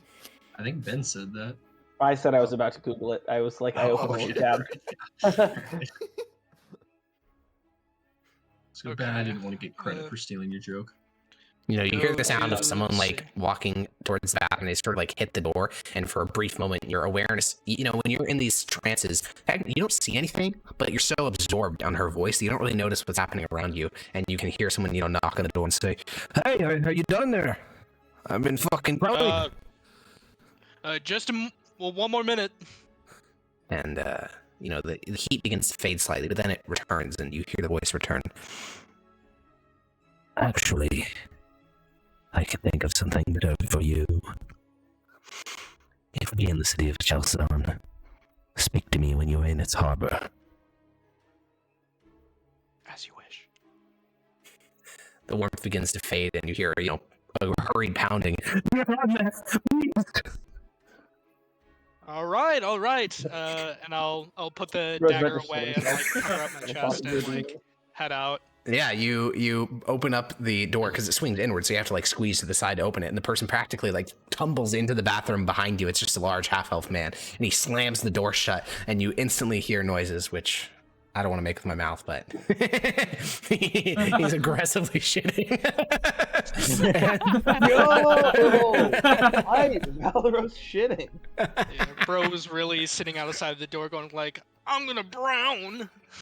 I'm good at what? Never mind. I don't want to. Don't elaborate. Okay. What now? Yeah, I'll Brown post it means soon. poop. Where do you go? I'm shitsing. I guess I'll go to a library. I'm Okay. shitting. Yeah, you make your way out onto the city street and you begin to look around, and you have this slow realization of this building has no like castle or keep or like large churches. It has no like. There's so many of these things that are just guaranteed to be in most civilized cities because they have like religions or state authorities.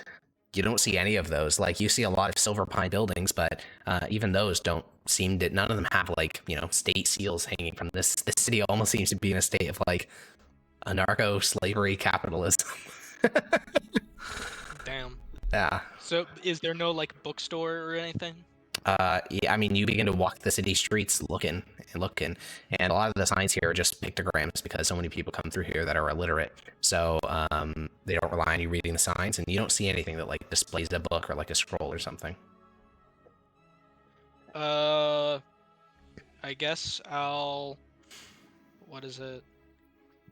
I'll find. Is there like a tour guide of some kind, just like standing around that could point me in a direction? There are urchin children. Okay. Yeah, I will flip one a silver and tell. He'll like, hop on tell over. Tell me where I could find a bookstore. None of those, sir. None of them. No, sir. They were all rounded up and sent to Kovani. One-eyed prince demanded it. You know where I could find knowledgeable people then? Specifically on maps and locations. Maps? Well, probably some of the sailors down at the dock, sir.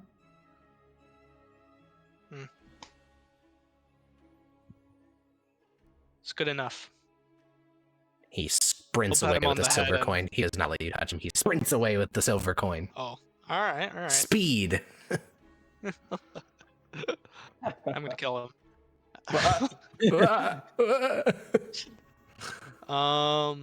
Does he know?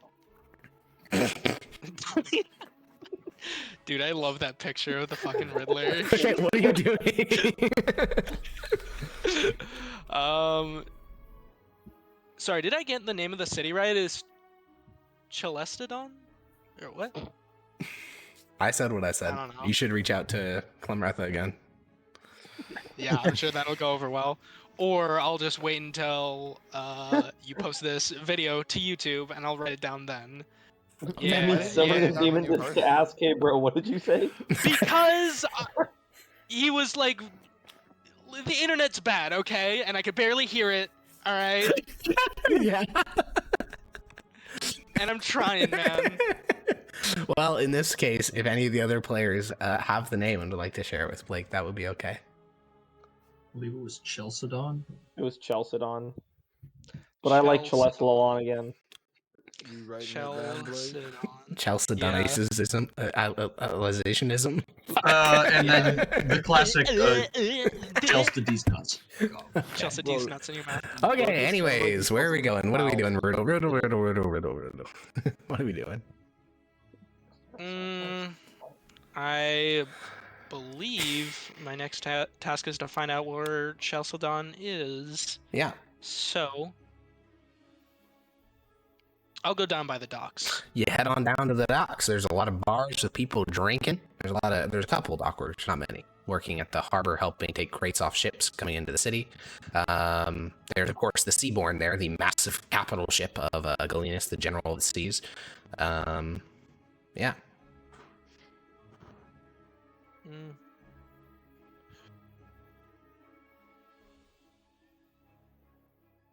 How do I hold on, I'm just trying to think how to bring it up. Like, where's Chalcedon? Like, why Just do you ask need that. to go there? Just say it. Like, I don't know why. This, of all things, does not seem like a particularly big deal. You're just asking where a place is. Yeah. So yeah, I'll just go up to some guy and be like, Well, what guy? happen to know where- Okay, what guy? Okay. I assume there was just like what is it? Yeah, I mean, you can see a couple of what do you call them?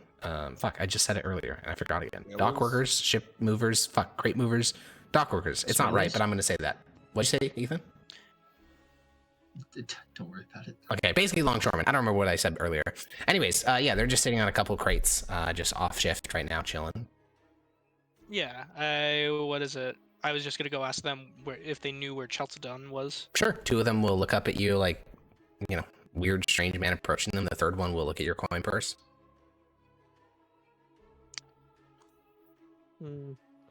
Yeah, I don't know. How much would they want? Well, here's the question. How much is in your coin purse? 4 electrum. Okay. So you have 4 coins in there.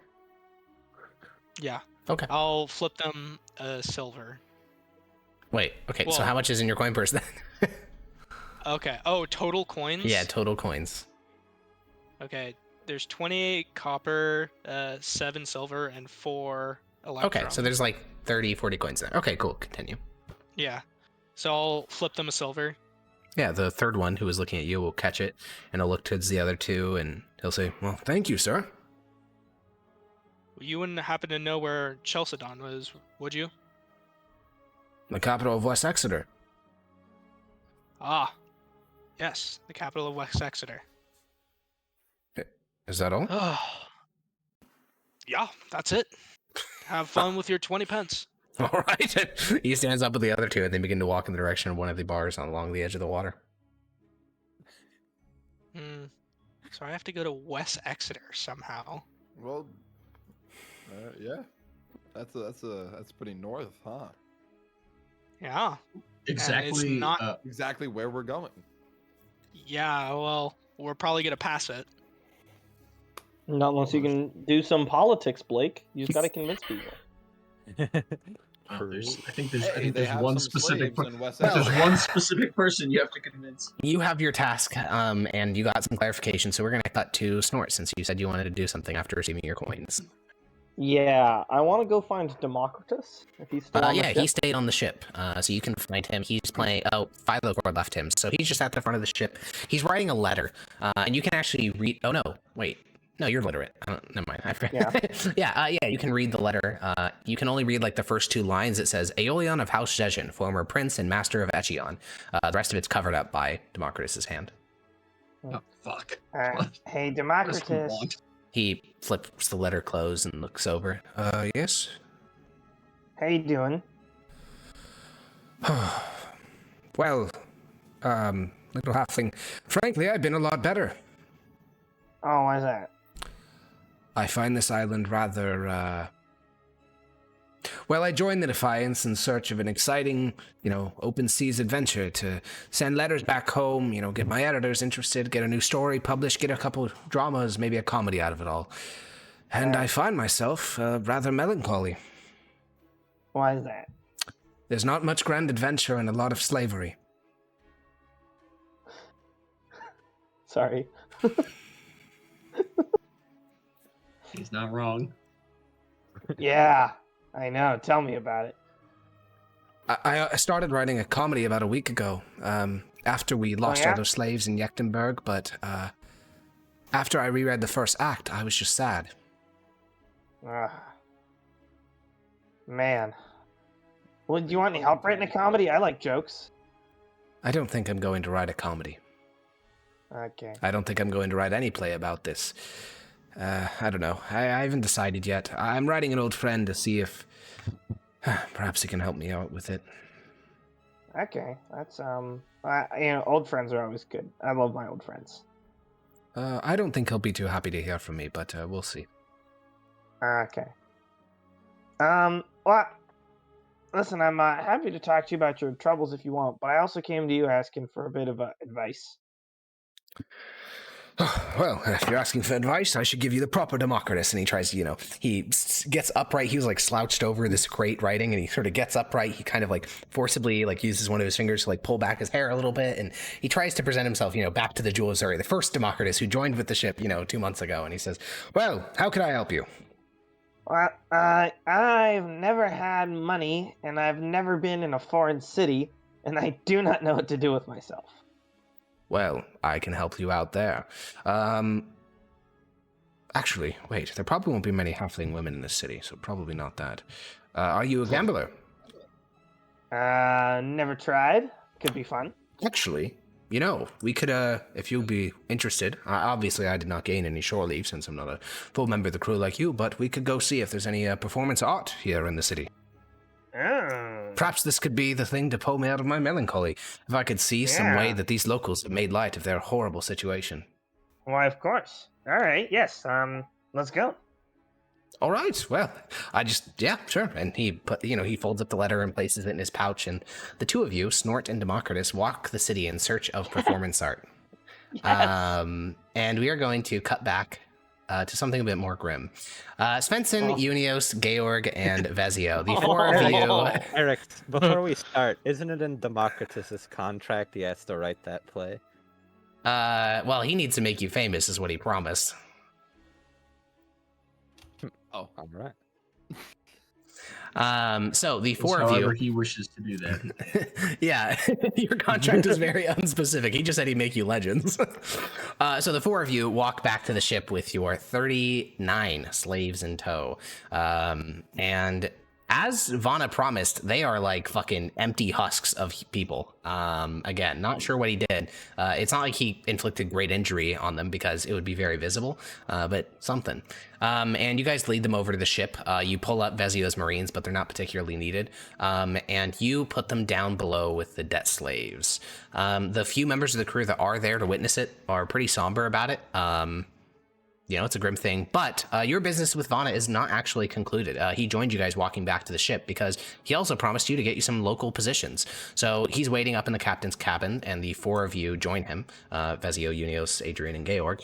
Vana has made himself comfortable in your chair, Adrian, at the table. As you step in, he looks around and says, it's a nice cabin. I mean, solidly built, but it could use some more furnishings. Some rugs there, some gold trim there.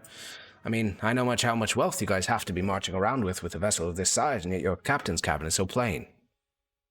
I get by. I guess. Well, what positions specifically do you need filled? The master computer indicated certain lackings, but I don't think he gave me a full list. Yes, so we need a topman slot filled. That can be done. 3 Marines. What sort of mercenaries are you looking for? I assume you want them to fully sign on with your crew charter? Yes, that would be preferable. All right. Are you looking for specifically skilled men or just general warriors? I would prefer they have skill with, or at least proficiency with firearms. That's a tall order. Marines use. Most people from this island can shoot a bow accurately, stab well enough with a spear, but firearms is a rare trait. You'd probably be paying them an upfront fee. Well, see what you can do. Is that all? If you quartermaster's mate. You want someone with navigational skills? That would help. All right. Sure. And they need to be able to read, do numbers. I think I got someone in mind. I'll be honest, the Marines, if you're acquiring firearms, may be difficult. If you can't do that, then 3 who can, handle spears and such should be fine. You can teach them firearms. All right. Well, will you guys be staying here overnight? Oh yes. All right, then I'll get back here tomorrow morning. I should have at least a short list by then. I assume you want multiple options for the positions. Couldn't hurt. We'll be here a full week, actually. All right. Well, I don't think I'll need that long. There's only so many people in the city with the skills that you're requesting. All right then. Well, I'll see you tomorrow morning, and it was a pleasure doing business. Yes. And he bounces out. Fuck. I just saw the Galadite half-elf slave in our idlers. Yeah. It's messed up. Yeah. Okay, that was one you requested, Ben. that's not. That was your special request. Okay. It's the one that Snort requested, first of all. Oh, true. Good point. I Snort one cat. I get it. I'm going to ask the captain. Do we have permission to be here a full week? Have we talked to anyone? Oh. So here's the thing. No harbor master came to greet you. I mean, until someone comes up to me and says we have to pay, I'm not gonna go out and seek someone to pay. Based. It's their fault if they're choosing not to charge us. Yeah, so, real quick, just for this first night, at this point it's early to mid-afternoon, so everyone's just going to get some, what they want to be doing. Obviously, Shaiban, labor. Vazio's going to stay aboard the ship. Yeah, we cleaned the slaves up where they got yeah, on. certainly. At Probably least, not with Snort, but you just had them delve in the ocean and then get back on. Or you dunked, baptism style. Basically, they're clean, yeah. Rudel did his thing. Unios, is there anything you want to do just for this very first night? We'll get to the whole long rest in a second. Just for this first night, not really. Okay, cool. Adrian, anything you want to do? Georg, anything you want to do? I do one thing. Okay, we'll get back. Most of the crew will be out celebrating and spending almost all the money you gave them tonight. Nice. Yeah, I'll Andre's on the ship though. Okay. Oh, good. We're gonna be in port for when he turns into a werewolf. Maybe. Who really knows? Me. I'll go and check. I'll check in on the injured guys. Yeah, they have received 0 medical attention since you last checked in because the ship has been not short rested, so they're about the same as they were before. Oh, okay. Fortunately, that should change here after tonight. Yeah, after a long rest, they should all be fixed. All right. Yeah. 7 days of continuous healing from the doctor should be enough to do that. Okay, that'll be good. And then, and then I wanted to go talk to Crab. Yeah. As always, Crab is on the ship. Doesn't particularly like cities at all. And you can head up to your cabin. He was not there when you went in there with the slaver, but he is in there now, sitting at your desk. He's petting his cat, which is back to normal. Oh, that's good. So no human parts? No human parts. Yeah. Wow. What are you gonna do with the sorry sod we brought aboard for you? As you know, my previous experiment failed, so I'm going to read up on the text, figure out where I may have made a mistake, and make a second attempt. No. All right then. And you said you'd pay for them to stay? Yes, and he reaches into his coin purse and withdraws every penny he has. 1 gold and 8 electrum. Yeah, that'll do. Could I add it to the ship sheet? Indeed. Please do. All right then. Okie dokie. Georg, is there anything you want to do tonight now that you're in port? I just want to fucking get a short.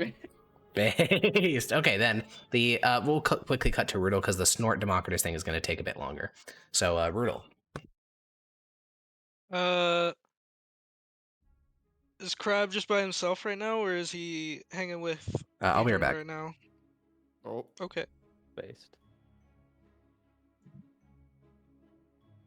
Technical difficulties, Bro everyone. had the How you, brown. You know what I mean? how you doing? How you We doing, can say- Kha'Zix? Okay, I'm back. Anyways, so yes, Hey, Crab. make sure you cut that. Make sure you cut that. What do I? Okay, fuck timestamp. It's 20028. Okay, cool. I What did I noted down do the wrong? timestamp. I don't know. I'm panicked. Okay, I got it written down. Anyways, Crab, as you head back to the ship after your incident, this would be post Adrian meeting, post all the slaves being back. So, yeah, Crab's just chilling in the captain's cabin. Actually, Adrian would be chilling there too because he's not out partying. So yeah, Captain and Adrian's just laying on his bed. What does he do? What does Adrian do? He doesn't Reads, carve. He reads? What does he read? Crab has like specific books that he's purchased. He reads some stuff he got when he was getting his down and dirty on the arcane. Oh, so okay. powering Yeah. through that. You're reading he's not Transmuting for particularly Dummies fast. by Grand Vizier Ballad Renegra. And then also just like more advanced sailing books. Oh, okay. Theory and things like that. Yeah, Knots Galore, a classic. Cool. Boat theory. And yeah, so that's what they're like, Brutal. Does that impact your decision? Adrian's reading theories on nautical nonsense, I assume. Uh-huh. Sure. It's just your job, but nonsense is a word, I suppose. It is nonsense. Yeah. Yeah, whatever. Bro, the boat theory. Yeah, I'll just go in to the captain's quarters. Yeah, Crab will not look up from his book because he assumes you're there for Adrian. Crab, a moment of your time. He will sigh heavily. I do not like this new trend of me being a popular person to talk to. Alright. Welcome Yeah, to I the mean, club. He stands up and walks over. He's about eye level with you because he's taller and skinnier, but you're half elf, which I think you are taller and skinnier. yeah. So, Alright. What is it? I'll step outside the door. he joins you, steps out onto the top deck. There's no one out here. There's a lot of people underneath you, but no one out here. Okay. We'll just walk a little bit further from the door, just to make a good measure. Okay, he's just gonna walk to the foreguard where the cannon is. Yeah. Or the forecastle. But I've received my next message. all right. Somehow, we need to stop at Chalcedon. That should be easy enough if we're headed that direction anyway. Well, my worry is that we're just gonna blow right by it. Yeah, Kaheen was able to dupe us into stopping in an entirely different country. I think that we're capable of getting the captain to stop in a major port. So base. Yeah, fuck. Wait, He's so right is though. Chalcedon like a major port? It's the capital of West Exeter. Oh my god. It's like the biggest port in that entire route. Hey guys, Okay. here's the silver. Tell me where Atlanta is. Basically, yeah. Where's Washington, D.C., guys? Why didn't I Fuck, just dude. do like some kind of check to make sure? Because I don't think that Rudel would know the capital of countries on a continent he's not from. It's like asking, what's the capital of Benin or Togo or like Oh, Djibouti? Fair Okay, enough. West Exeter might be like Djibouti side. That's like, I feel like it's more like what's the capital of Syria or something like that. I'm sure, but he still doesn't know. So Well, yeah, you know what? Good point. And some random sailor I tossed a 22 did? yes, because he's from Western Valoros and it's one of the biggest ports on the entire continent. Oh, Yes, of course it is. No. Good job, Jackson. That was Ben. That would be. Oh, was it? Fuck. Yeah. Alright.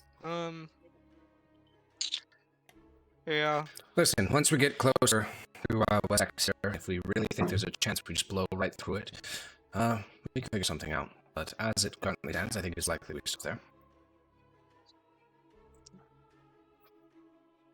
Sounds good. I won't think about it just yet. All right then. And he'll return to reading his book.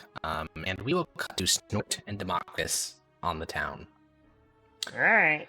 So, as you guys are walking around, Democritus doesn't seem particularly interested in heading straight towards the walled section.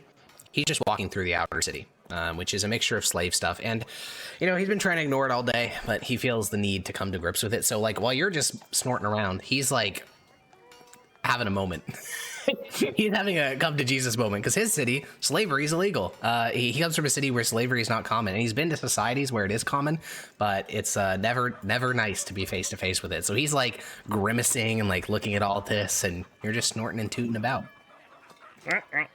And eventually, as you're headed through the outer city, you come across a crowd of half-elves, clearly not slaves, gathered around a cart with a puppet show. Hey, And Democritus, look. he was looking over at a field of people curled up as the rain began to drizzle on them, and he'll glance over at you. What? Look over here, look. Am I gonna point? Oh, yeah, we should, yeah. Come on. And he'll follow behind you. And you guys join together and sit amongst the crowd, and the sounds of the city sort of fade away as your attention is drawn to this cart, and a woman, half-elf woman, goes around the crowd with a hat flipped over, and she starts to collect 1 copper from each person in the crowd. I will hand over a copper. Yeah, Democritus reaches into his coin purse, looks down, sees several gold, but a copper. I didn't think he had any, but he'll hand over a copper to the woman, and he leans over to you and says, "Are you familiar with penny shows like this?" Yeah. Oh, well, good. And he leans back. But you should explain it anyways. Oh, well, I was just going to say that you're in for a treat. This is going to be a glimpse into the local culture here. We could learn all sorts of things about how fascinating the deep culture of the city of Fendar is. Oh, yeah. No, I love the local cultures in the city of Fendar, so this is going to be great. And Democritus takes out his little sketchbook. He's starting to get excited again, The horror literally right behind him is starting to get out of his mind because it's not within his peripheral vision. So he starts to focus in on the show and get ready. And slowly, a couple lanterns are placed on either side. The wooden latch is lowered, and you can see these little curtains of the puppet show. And silence. And everyone sort of draws their attention to the front. And then, pop! A little half-elf emerges. They have pointed ears, a little green outfit. It's very childlike looking, and you hear a voice. "Look at me, an innocent little person going about my business. I'm sure nothing wrong will happen here." And the entire crowd begins to laugh, and Democritus looks a little bit confused, and he looks at you and says, I didn't quite get the joke. Oh, he's gonna get killed. "Oh, God." And then another half-elf emerges. This one's in armor, and he says, "Oh, yes, nothing wrong's going to happen to you. Now give me your ear here." and then the little one says, "No, please." And then the one takes out a little, crochet sword and slashes, and one of the little ears on the other puppet falls off, and he says, and then the sworded one says, yeah, that's for you. And the whole crowd erupts into laughter. And then, the 2 things emerge into the curtain, and Democritus is just staring.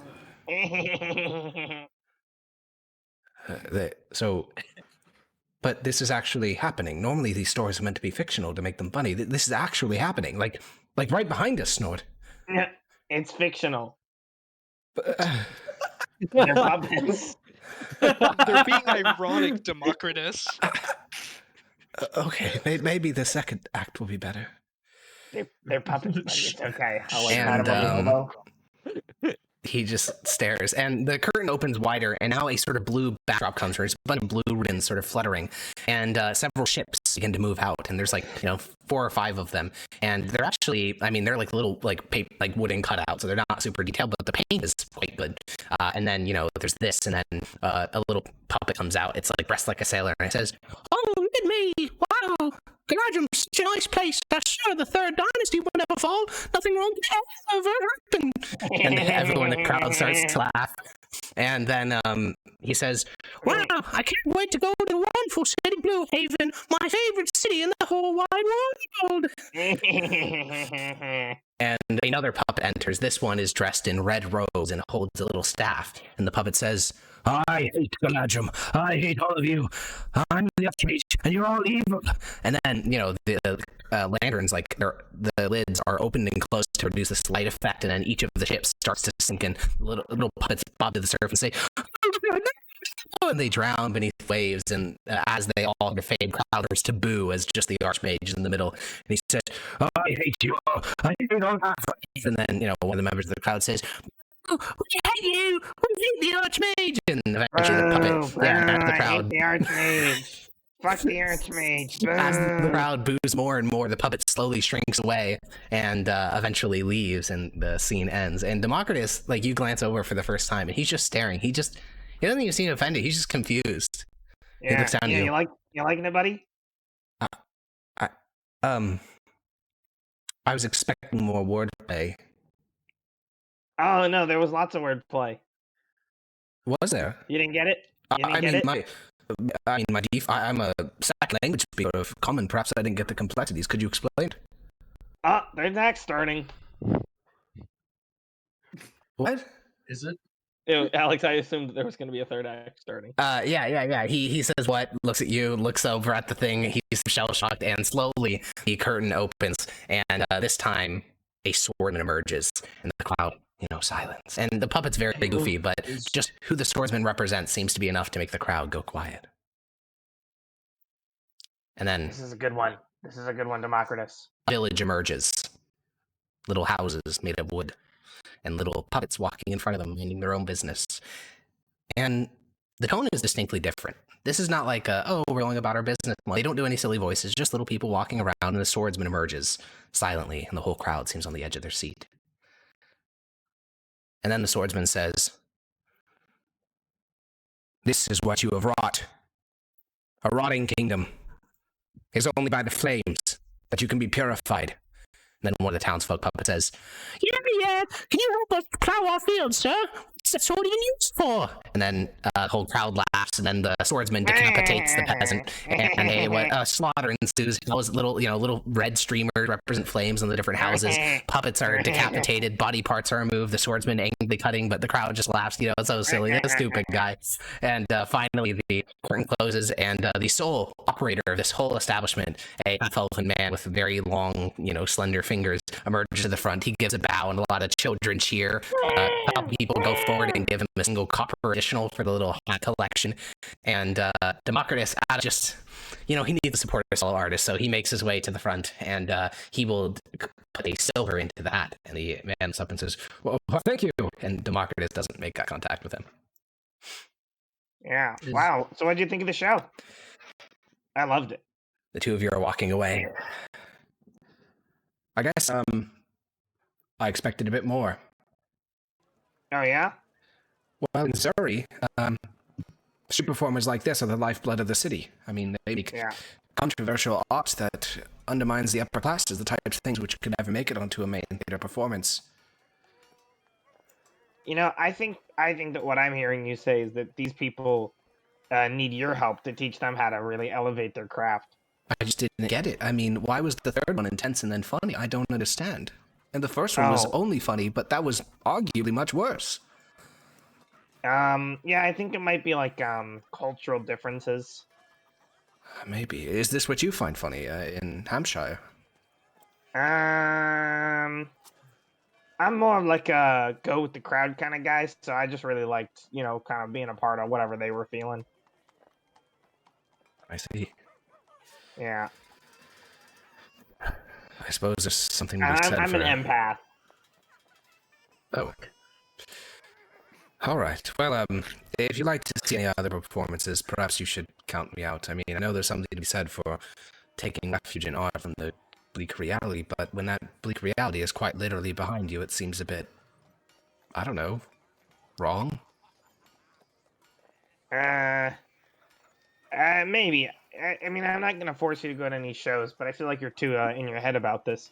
These people live here and they like these shows, so I don't think they're that bad. But that's not what art is for, Snort. Art is for undermining the ruling classes. It's to show them a mirror of their grim society. The play that got me emerged was practically a sex scandal. The way it was performed on stage. Female performers, mind you, completely unacceptable in Zuri. I made them look at their own biases. This was just...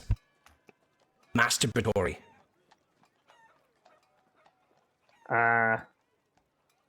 I don't think anybody was doing that. It's a turn of phrase. Oh. Thank you for your input, Snort. All right. Well, I'm going to go back to the ship now. Okay. Yeah. Yeah. I'll go with you.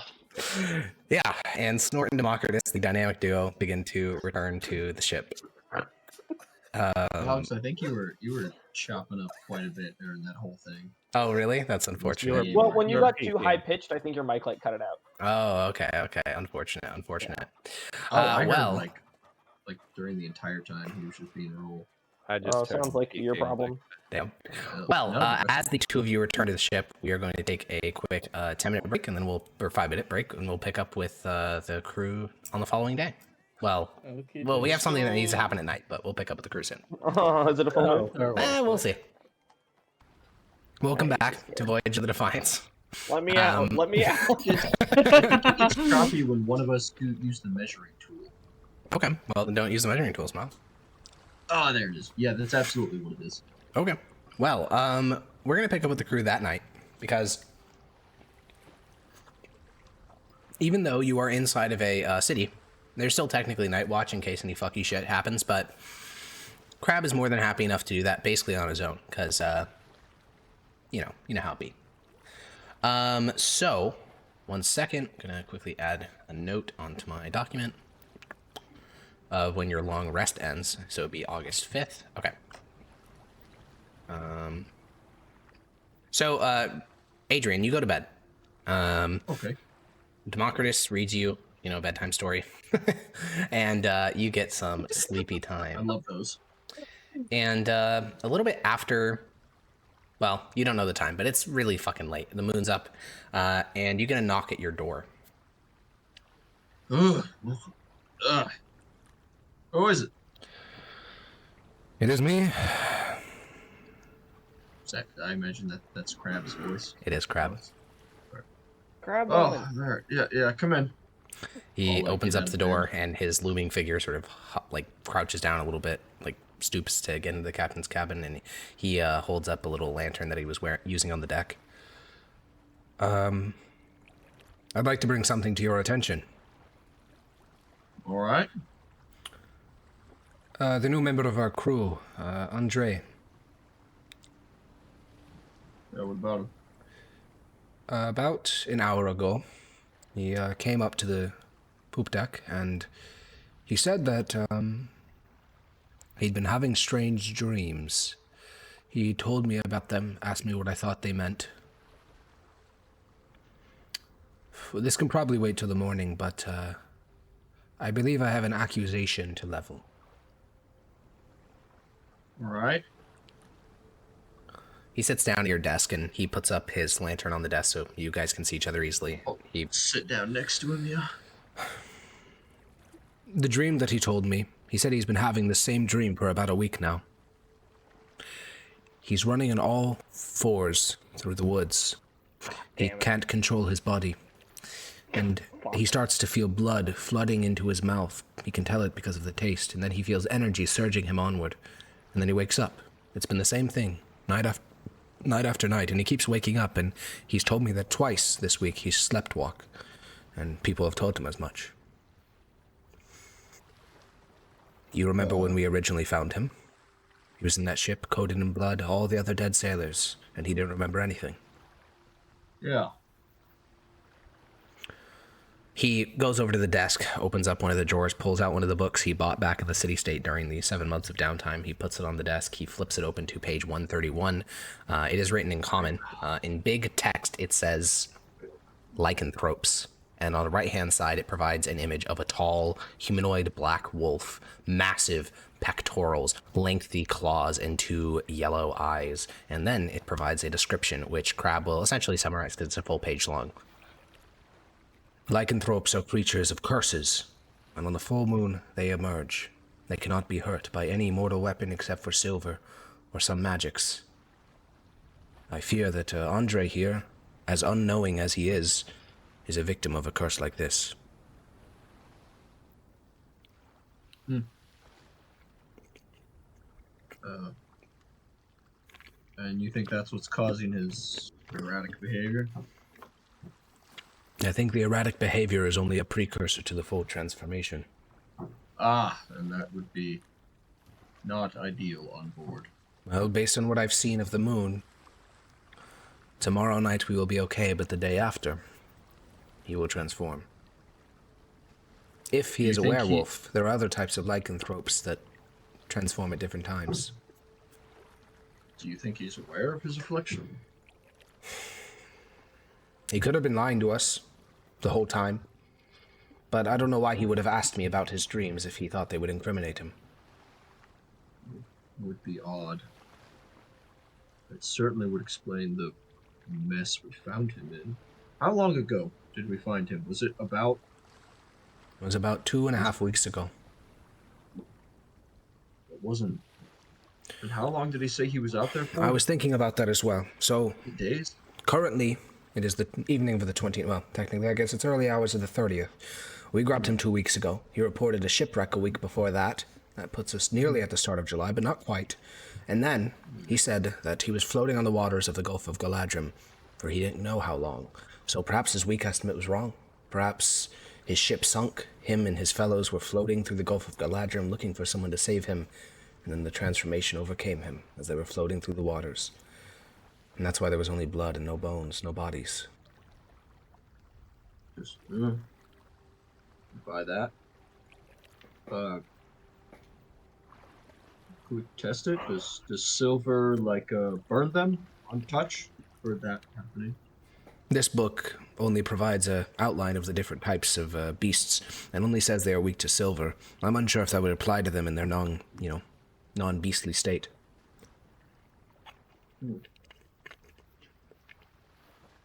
I mean, what you're saying makes sense. All adds up, and it seems that Adrian, or fuck, that's me. Andre is not aware of it, so we could just. I mean, tie him down for the next few days during the night. That is certainly the riskiest way of dealing with it. What would you suggest? We kill him. That's, wouldn't be exactly easy. I disagree. What would you suggest? I mean, I've thought this over a bit. Not in relation to him, but the plan applies good enough. He sleeps down in the hold with the rest of the crew. So we take a hammock, we give it to perhaps Vezio, someone strong, pull it over his head. We get Georg, Unios, others adept with knives to stab him. And if somehow he survives all of that, I have a spell that could assist. Well,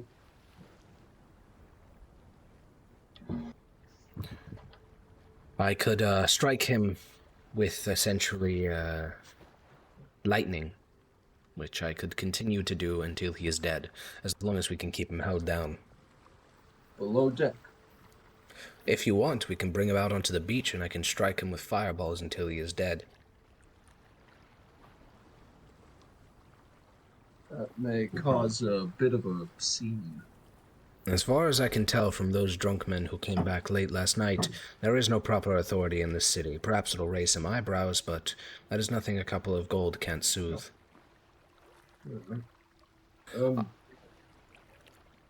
I only advocate for this plan because it removes any risk. Perhaps we tie him down, and in this bestial state he tears right through those bonds. Perhaps he is aware. He's been planning this all along. He has exact ideas about where he's going to strike. And I mean, if he's as strong as I've heard it reported werewolves are, perhaps he'd bust straight through our hull of our ship. We could be taking on water before we know it, have half our crew dead as they're sleeping. Whatever solution we come up with, I think that the crew, separate of him, or at least the officers, need to be informed as soon as possible. I have no desire to wake up to his maw hanging over me in the middle of the night.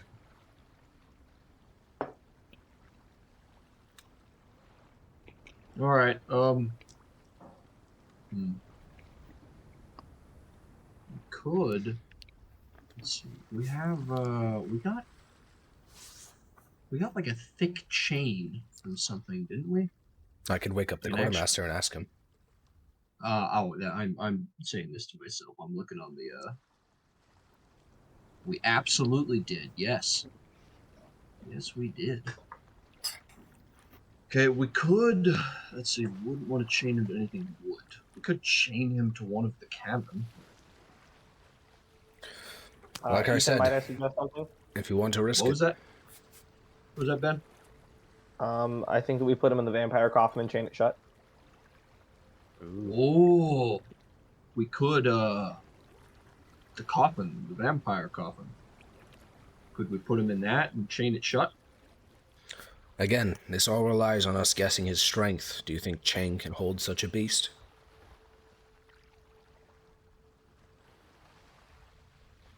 We know the limits of Andre.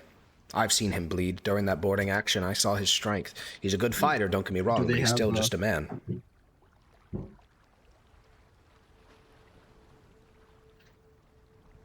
I mean, I'm going to defer to your judgment here. I'm going to go with if you think a chain can hold him. I don't know. Like I said, this book here only contains a list of potential lycanthropes he could turn into. If we're dealing with a were-rat, if such things even truly exist, then we're likely fine. But if it's a were-tiger, again, if they even exist, or a werewolf, which I know exist, a were-bear, there are too many creatures he could turn into. We cannot know his strength. I'm willing to speak to the other officers first, but if we want zero risk, fireballs. We do know some things. It can't be too big, or else it would have sunk the dinghy he was in. True enough. Also, it probably isn't aquatic, or it wouldn't have remained on the dinghy. Exactly, and then by the same metric, it's probably not a were-rat or a were-pigeon or something like that. Were-rats are not the size of normal rats. They're the size of men, at least according to this tome. Oh. Ooh. I mean, if it's something that wouldn't sink a dinghy, I'm fairly confident a chain and a ancient stone coffin could probably hold it. We should have a backup plan. I'm not sure if there'd be smithies in the city that could silver our weapons, but if there is... Well, we could put that silver chain shirt we had. Could put that on him before he turns. I'm sure if he turned, it wouldn't have a good time with that on. I'm not sure.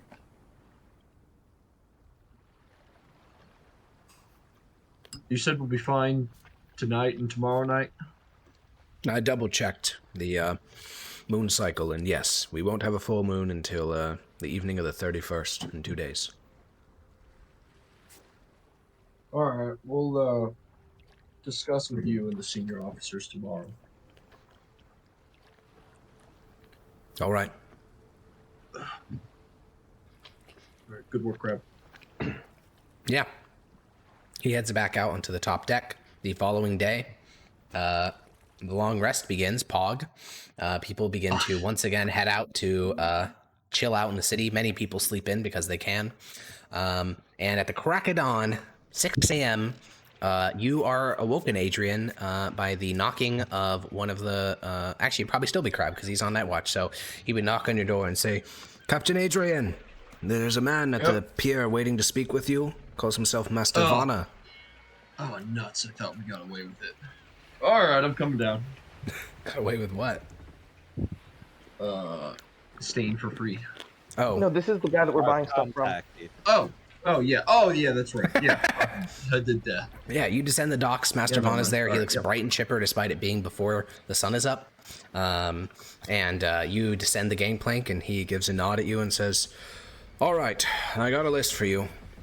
Top men, you get a bit of selection. Quartermaster's mate, you get none. And Marines, I did find some folks with firearms training, but like I suspected, they did have prerequisites. Well, let's do Topman. May I come aboard? Of course, yes. And he joins you in the captain's cabin. Crab will vacate the premises, and you pour out some grog to drink with the homie. Speaking of which, I just remembered grog. Jackson removed 2 days of food, 2 days of grog, 2 days of 6 spice. in the morning. Super fast. So what he has for you is there are 6 people who are applicable for the role of top men. The only real way to distinguish them that he has is age. Philo Corden as well. Sure, yeah. Philo, oh, sorry, no. Philo would not be awake. He's drunk as fuck. Oh, yeah, all right. I'll figure it out for him then. Great. Yeah, so the only thing distinguishing them is age. All of them have been sailors at one point in the past. He's not going to give you someone who doesn't know their knots from their not knots. And the ages span between 16 to 30, and they're all accepting just normal ship share. Topmen are kind of common. Yep, makes sense. What about the ones in their early 20s? We have options for that. Yeah, there's 3 people in their 20s. There's a 23-year-old, a 27-year-old, and a 29-year-old. I think we'll just go with the 23-year-old. Sounds like Great. He is a Al-Seranian human. His name is, let me find it. Nasir ibn Hassan. And I assume you have no problem. Yeah, great, perfect. Yeah, he'll go get that guy over to your ship. He assures you that the guy will have no problem with the normal ship contract. Cool. Marines, like you said, there are only 3 people that meet this qualification with firearms proficiency, medium armor, like all the things you need to be a normal Marine stat block.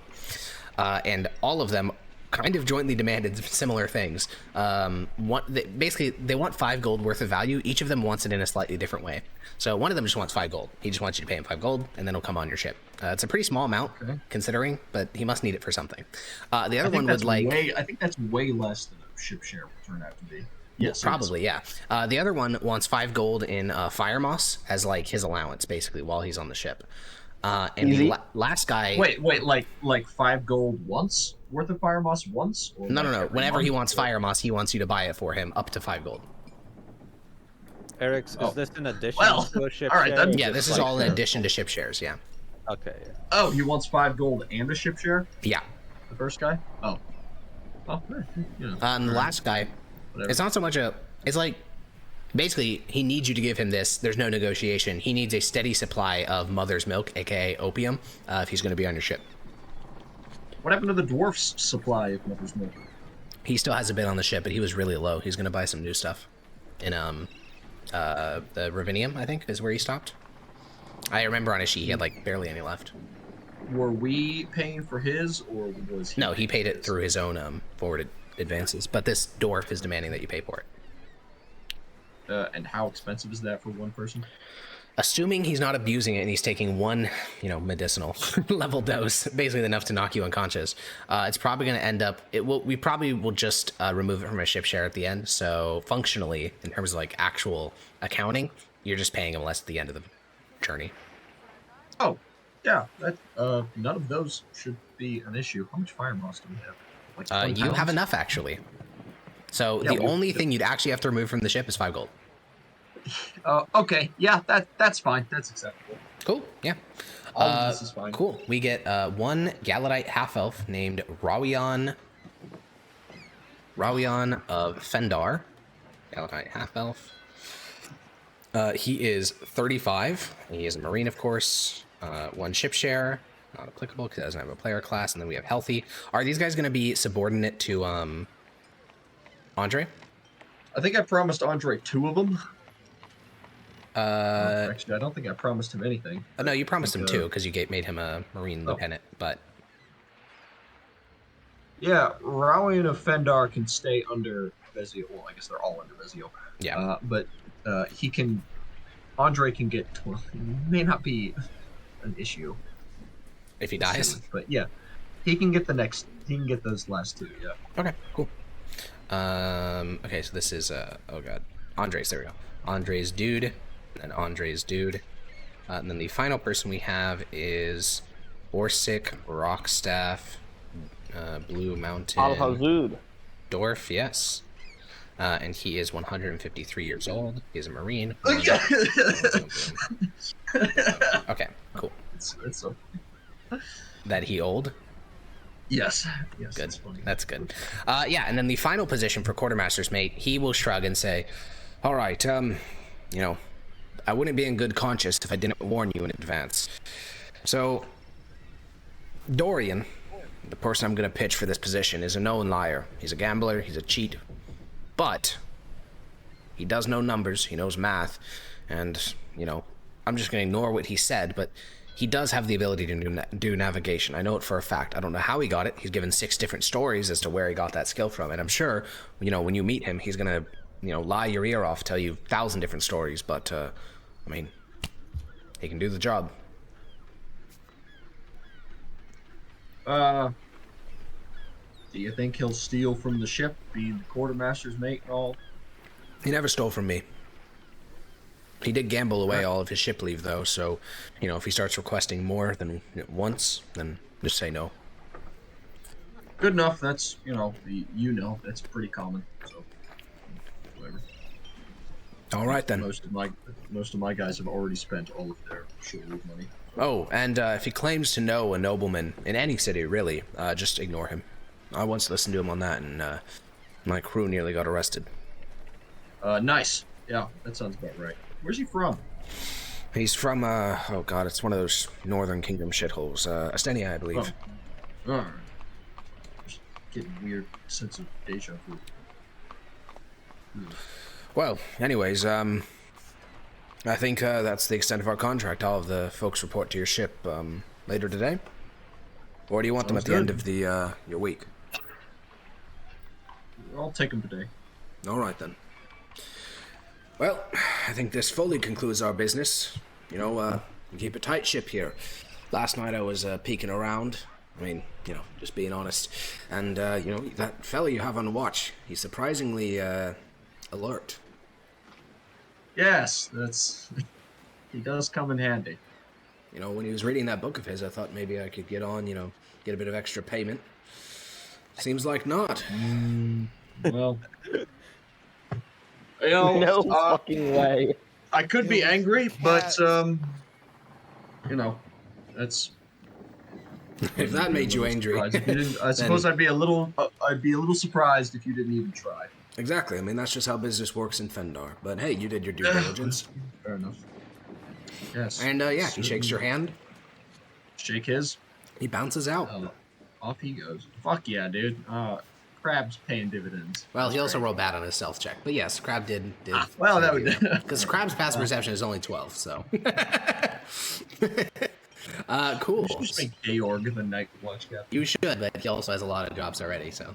He's the lookout and the first mate, and also, like, commands the ship, like, when you're gone. And ratio. So. And ratio. 50 plus years and 50, and alcoholic, and, you know, and 50, ratio. And yeah, all the things.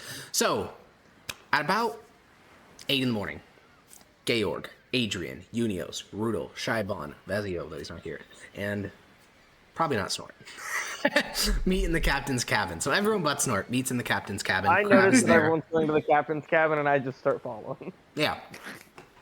Do you let him in, Svensson? Do you let the Snort in the captain's cabin?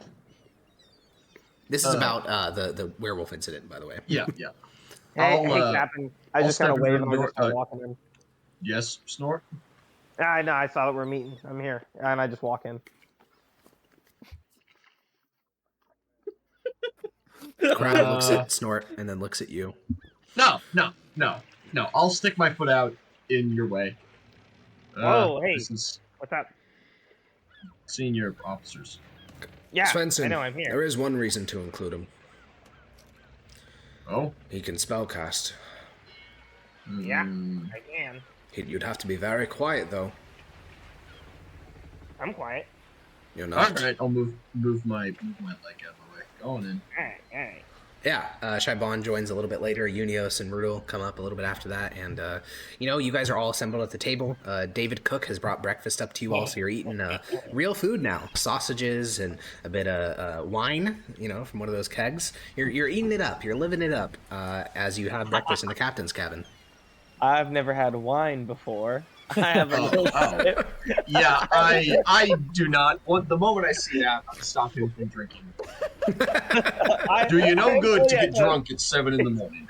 I have a little sip and I go, ooh. No more for you. It's wasted on you. Ah.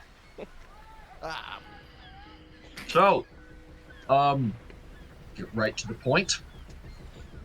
Crab brought up a suspicion he had with Andre, which I think is substantiated in that he may be a lycanthrope. Oh, look around. I Does anyone spit look out the little bit of confused? wine I have left in my mouth. I'm astonished he even had any left in his mouth. Yeah, I've been swishing it around. Yeah, better question. Do you think any of your characters would know what a lycanthrope is? No. Nope. I Yes. think so. I feel like I would know. Okay, well, let's see. Lycanthrope's common in They are incredibly... Have you guys ever encountered one before as players? I don't think so, no. Yeah, I don't think so either. So let's get int checks from Rudel, Georg, and Snort. Why would you have encountered a lycanthrope? It just sounds like something that Booyah Oh, would talk wait, about. you're right.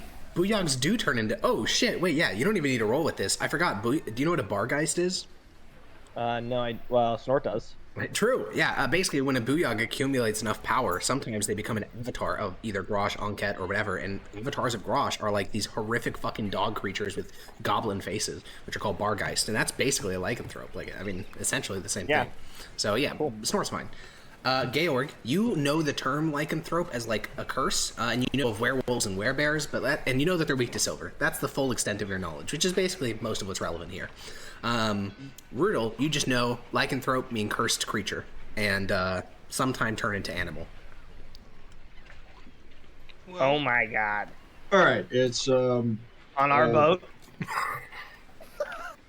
yes, it's a Oh, fuck. cursed Oh, fuck. creature that can turn into... Kill it. Snort. Sorry. That can turn into a werewolf, werebear, or the common ones, wererat, things of that nature. A horrific dog-man hybrid. Strong, fast, scary. Yeah. Crab will speak up and say, "Of the varieties the captains listed, all of them have been reported. The only one I know for a fact actually exists, though, is a werewolf. They're reported in the Bretellian Highlands, and, such stories should be taken with a grain of salt, but there are stories of a single werewolf leveling an entire platoon of soldiers, since they're immune to everything but silvered weapons." I put the Shane believe I shirt could- on him. Yes, that was one. I am not sure. one The proposed. captain last night also proposed using chains to close up the coffin, but again, I don't think we know the limits of this creature's strength. Let's assume it's a werebear. Would it not just split the chain? Silver is not a strong metal. I could bend silver. I'm sure that a werebear can. You gotta kill him. I assume you have some evidence of this? Yes. He came to me last night and admitted to strange dreams. And a tome that I have, and he takes out the same tome he showed Adrian last night and flips to the page with a, detailed illustration of a werewolf. It indicates that cursed individuals rarely know of their affliction. Their people around them can easily discover such things in a rural setting. But for Andre here, he can be getting around.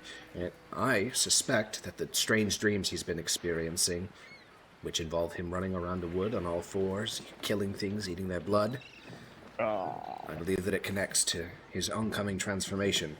Additionally, he reported that he's been sleepwalking recently, and that people have told He him has he's been. I've leering seen and it. hungry. I've seen it as well. He looked not only, he was not only asleep, he looked starved and looked like he was drooling from the mouth. And think of the circumstance he came to us in. A boat Oh my with God. no bodies, only blood my and viscera. God. Not aware of what had happened. Oh my god. We have to kill him right now. I start getting out of my seat. The crab will say, "No, we're not doing it right now, but I can't believe I'm going to say this. I think there's some wisdom in what Snort is saying. Yeah. Oh, I do believe that... Listen. I know that you all view me in a certain light, but at my core, I do wish the members of this crew to stay alive and safe, for as long as it benefits me, of course. But at the moment, yes. I'm very invested in all of your survival, and I think the safest thing for all of us to do is to put him on the beach, Yeah. shoot him with 20 muskets, and I throw fireballs until there's a burned, crisped corpse. It's perhaps cruel. He probably doesn't even know that he's a werewolf, but it is the safest option.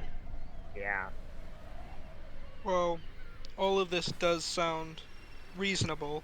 Yeah. How do we explain this to the rest of the crew? Oh, he was a werewolf, and yeah, we totally know, so we just obliterated him, but you could trust us. Well, I mean, yes, actually, Yes. we have a high level. We have several high Yes. level spellcasters. Yeah. if the All right, crew cool. was willing to believe that Brutal you were gets it. involved in hag magic on the word of the traitor Kaheen, I think that we can convince the crew that,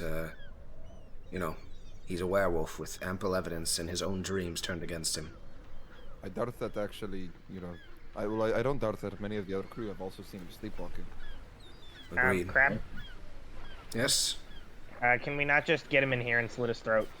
That was actually my first suggestion. I But want to slit his throat. I want to do it. the captain brought up a fair concern, which is that if anything we do inside the ship, it limits my abilities. I cannot use a fireball if we do it here in the cabin. Okay, so I just this whole shooting with 20 muskets thing seems like it spends a lot of bullets. Let's just take him out on the beach. Tell him to hey look, a rock. Slit his throat. That is, I regret including you in this, Snort. Why? What? He Muskets makes good mixed. points. I mean, Knives don't. I'm not trying to be a shitter on this one. It just seems reasonable. Also, I'd like to note that I'm the only one of these that have actually seen a lycanthrope, You've seen one. and I have about yeah, You've seen one. One time. yeah. It's a pretty common booyah thing. Oh yeah. Yeah, remember when I told you that I killed a whole bunch of people above me? He looks And how around did the you do? cabin. Are you a lycanthrope? God no, no. Do you not hear my reaction to hearing that we're Well, near you one? said They're it was a horrifying. common booyog thing, and you are a booyog, are you not? Common doesn't mean all. Jesus. Okay, And- listen. How do you all deal with them? We kill them when they're not before they transform. Yes, but how? I slit him in the throat. That's why I'm suggesting it. And that works. Yeah. I mean, It's as 'cause Crab it's would their say, throat and specifically you with slit a it. silver. I mean, we'd need a silver one. As Now, Crab said. if it's I don't before they think we would. transform, if it's before they transform, you can just use any old piss-covered rock. During the previous fight, along with the Duthiel squadron, I noticed Andre, and he was taking blows the same as the rest of us, bleeding. Yeah. When he struck, he had no immense ferocity to him. I truly Yeah. believe he's entirely unaware. Yeah. Alrighty If that's then. the case, can we Then just get 'em. slit his throat tonight while he's That- asleep? Oh my God. Yes. Let's That just is get what 'em. Snort is proposing. You grab a sharp rock, you piss on it, you slit his throat. Why piss on it? It's cultural. You Culture. can't Yeah, explain true. everything to you people. Can we not just blow his brains out with a musket ball? I don't want to wake everyone up. That's fair. I suppose, yes, dragging 8 of us tromping downstairs, slitting his throat, and then dragging it upstairs will create zero noise whatsoever. It's not about the noise. It's about it being all of a sudden and startling versus like, oh, what's all this? People are walking. You know, Captain, as we are speaking of this, I did have a third idea. There's, of course, locking him Alright. up and relying on the chains, the safest option of killing him. Nope. But here in Fendar, there seems to be little authority holding the scenes together. It's only strong men and Galenus with his large ship. I haven't seen a single spellcaster during my walkings through the city, and what I've heard from the other men, they reported seeing none as well. Suggesting we let him loose on the city? Not just on the city, on Galenus and the Seaborn, the heart of the city. In that chaos, perhaps we could get ourselves an upgrade. Holy shit. Hold up. What? Boat? Well, the Seaborn ship is much larger than ours, and there's hundreds of slaves on the shore here. We'd have enough men, if we took a couple hundred of them, to man the oars of even a vessel that large. No way. No way. We'd have to take both boats. Wouldn't want to lose everything we have aboard. Why? Lions. Just transfer everything. Again, Yes. if he's as indestructible as I believe him to be, and there is no spellcasters in this city, we leave him on their pier, dead of night. Perhaps we bond him with rope, something we know that he can likely break. Leave him there, and then in the morning, when he turns back to normal and the city is a charnel pit, we take the surviving slaves and avail ourselves of the contents of the city. Nope. What happens if they just find him tied up before he turns into the Then day? perhaps they arrest him, and he turns into a werewolf wherever they take their prisoners.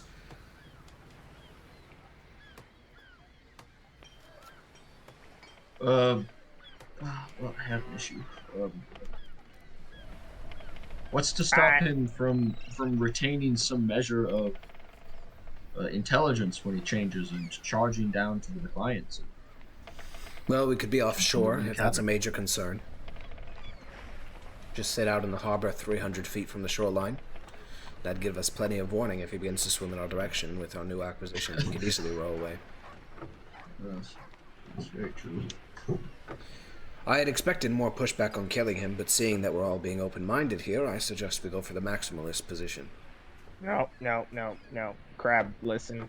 You know I love you, man, but it's simple. You piss on a rock, you slit his throat. It's over. I hope you do not take offense when I say this, but your goblin pseudoscience holds no weight in my mind. Your people do not own the continent for a reason. I will rely on the functioning logic of the arcane before I listen to goblin superstition. No Oh land. I agree with Crab. The worst that could happen is that a werewolf attacks their ship. They can't trace it to us. They I can't suppose. Okay, guys, listen. We unleash werewolf on their city. A werewolf kills a bunch of them. They don't kill the werewolf. He turns back into a guy. That guy is someone who is traced to our ship because they seen him. Of course, but by then we have the Seaborn and we leave the city. What if we don't get enough slaves to get the Seaborn? That would be very unfortunate. If that vessel is still in commission by the time we leave Fendar, we would be hunted down and killed. And what if they Alex, just take does- the Defiance and hunt us with it? Seaborn will defeat the Defiance. You saw that ship. Does Yeah, the okay. Seaborn have cannon? No, it has ballistas. It has what? I believe 8 it's ballistas 12. or something like that. Yeah, something like 12, that. something like that. 3 sails, 12 ballistas, hundreds of oars. I guess Galley. It's this is fast, a right? terrible It's very fast. argument, like at all on my part, but please let's not consider releasing a werewolf on my homeland. I get that I'm I'm compelling to emotion here, and we're all very pragmatic, but I can't get behind this. Well, I don't care much for the people of these slavers among us. Oh, They treat lives like filth. give a What give a does it say look we to should go? Shaibon. Yeah. Yeah, what about all the slaves here too? Are we pretending that we are some moral crusaders? Do you know what is in the hull Nope. of our ship at the moment? Drugs. 38 new Yes, slaves. actually. Yes. Oh yeah. If you do not wish to unleash it on your homeland, that is fine. As I said, the safest option of all of these is by far killing him. I will not lie, there is immense risk in attempting to do anything except for kill him. Yeah. And again, if they have a single spellcaster, or they have silvered weapons, or they have half-casters, they could likely defeat him. And in which case, that could be the worst situation. They would have a corpse to speak with dead, and it would not have done enough damage for us to acquire the Seaborn. And as I said, if that ship is in commission, the Defiance will sink. No, I think that's that- too much of a risk. Now that we have our new rowers, we could outrun them relatively well. I don't know if that's true. I think it's too much of a risk. Too many unknowns in the city. All right. We, I'll go get a rock. Do not leave the room. No. Okay. Okay, sorry. I don't want to kill him. He is a good Could we fighter. not? The best aboard the ship. Could we not? Could we put him in the coffin on the beach? Because as you said, they don't really care what we do. We just, put him in the coffin, chain it up, put that on the beach, and then see if that holds him. And if it doesn't, then we can just go to Plan B. That How do could you work. think he would take it if we told him? I do In not my think we mind, would tell him. In my mind, that's the That's- only way we could How would convince we him to get get him in a in the coffin? coffin. Who Well, talked I about mean, convincing there's- him. Yes, there's a lot more of us than there are of him. My great concern is that if he is fearful for his life, perhaps that can spontaneously trigger the transformation. I have no evidence for this, but I also have little evidence to the contrary. Perhaps he can turn into this beast at will, and this has all been some great subterfuge, in which case, the safest strategy would be what Snort Well- said. Yeah. It is. As part of the dwarf's new contract, we have to supply him with milk of the poppy. We could just slip some of that into Andre's, evening drink. The dwarf's new contract? Yeah, we have We a have a dwarf. dwarf? I think everyone in the room just loves you. That's right. Yeah, we got Yes, I forgot to tell you. Even the goblin knows the slur. I filled the empty positions. I'm just so gonna we have look at another- Unios and be like, "We're doing this now." What's the Hazood? What's the Hazood do? Where did Yeah, you we have- learn we this have- word, little creature? I'm from the Badlands. We got travelers coming from the Water Confederation. I do not like a word of my language being spoken by your tongue. Goblin. That's interesting. I'm sorry, but that's what they're called. No, your kind call them Dawi. Dawi. My people call them Hazud. That's always what those mountain guys call them. Yes. Anyway, yes, we have a new topman, Nasir ibn Hassan, all Serenian. We have 2 new Marines, Orsic Rockstaff, Dwarf, and Andres Moore, human from somewhere or another. And then another guy named Dorian Moore, who's our new quartermaster. I don't want roll call, man. I wanna piss on a rock and slit a guy's throat. Yes, Unios, you have a quartermaster's mate now. Introduce you. They'll be by later today. I suppose I don't get a say in whether I like him or not. Well, he was the only option. So, I mean, we could just fire him if you really, really don't like him. But we need a quartermaster's mate. Alright. I would have liked some discussion first, but... Crab will raise his hand. Yes, Crab? Perhaps we can get back to the topic at hand. If we are going to drug yes. him, we should think it out thoroughly. I personally am not one for any poisoning. Does anyone here have experience in such a thing? Alex. I'll look at Gaylord. I'm gonna look at Rudel. I do have experience with alchemy. I'm gonna look at my own hands. We're all looking at different people. Looking at the floor. I'll raise my hand. Oh, okay. Called it. Good job, Unios. Not poisoning, but I am fairly adept at some alchemy. I can do herbalism as well, but it is not quite the same. If you wish for me to make him remove his bowels on a frequent basis over the course of a single day, I can do that, but it will not make him sleep for many hours. I'm raise my sure hand. that. Oh, I swear to God, if you say piss-covered rock, I'm throwing you off the ship. I've been poisoned. Well, technically, you didn't say that, so I can't throw you off the ship. You asked if we had experience with poison. You were right, Why do I Captain. have to I do these apologize things? for you telling you to invite him. Yeah, that was bad judgment all round, I'd say. I assumed that he would stay quiet as instructed, but that is clearly difficult for him. Clearly not. Alright, Um, I'm sorry, I'll be quiet. I'm sure if we wanted to buy poison, that acquiring it in this city would not be a particular issue. I don't disagree, but do we know anyone who knows the doses we need, how to administer it? If our goal is truly to preserve his life, then we would need someone with a deft hand in education. And like I said, we could just milk of the poppy him. Give him 2 doses. I have seen men die on Would such alchemy things. supplies give me No, a poisoner's kit would. clear idea? Oh, poisoner's kit. Okay, Yeah, forgot that was a thing. it is a I thing. mean, if he dies, then he dies. The problem is still solved, isn't it? Crab nods. Just, slip a couple. I mean, how much did Ustrid take when he was taking it? His Crab own shrugs. stuff. I'll look to Vezio. Vezio shrugs. Wasn't a marine. Oh wait, no, sorry. Yeah, he wasn't. I guess. Oh fuck, he was an African. Nope, that's Iron Would it be? Jaw. No, he was one of the that would be- Afterguard. Well, Be Riddle checking in on him? No one would check in on him. His boss is like basically himself. I mean, technically he's a part of the crew, so you would talk to him, but like you didn't know him well. The only person that knew him well was Lowy.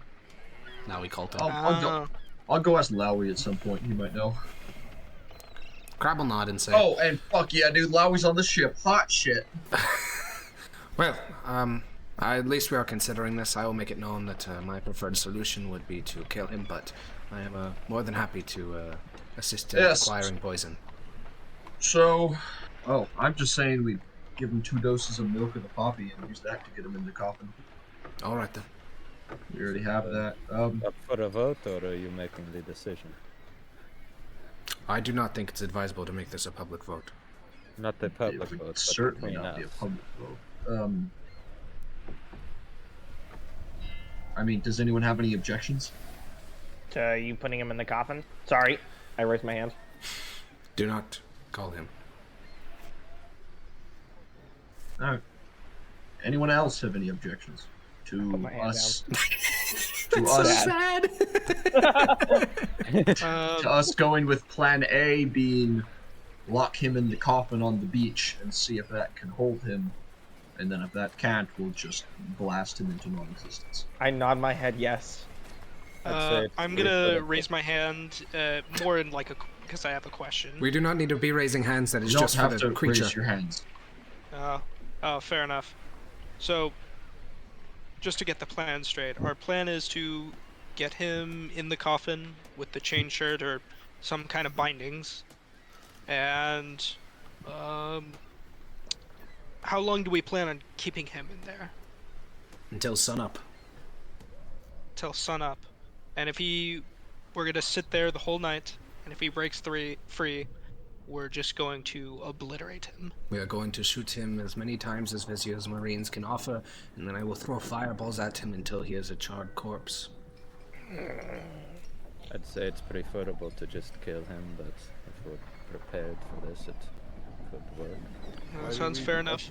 Why are you trying to keep him alive? He is the best fighter aboard the He's a vessel. good fighter. But if he's transforming by the moon, then by next month we'll have to do this over and over again. If the coffin Well, works, yes, it is not but- a problem. There you go. I understand your logic, Captain, and Oh, yes. Thank you. I get why you'd want to preserve him.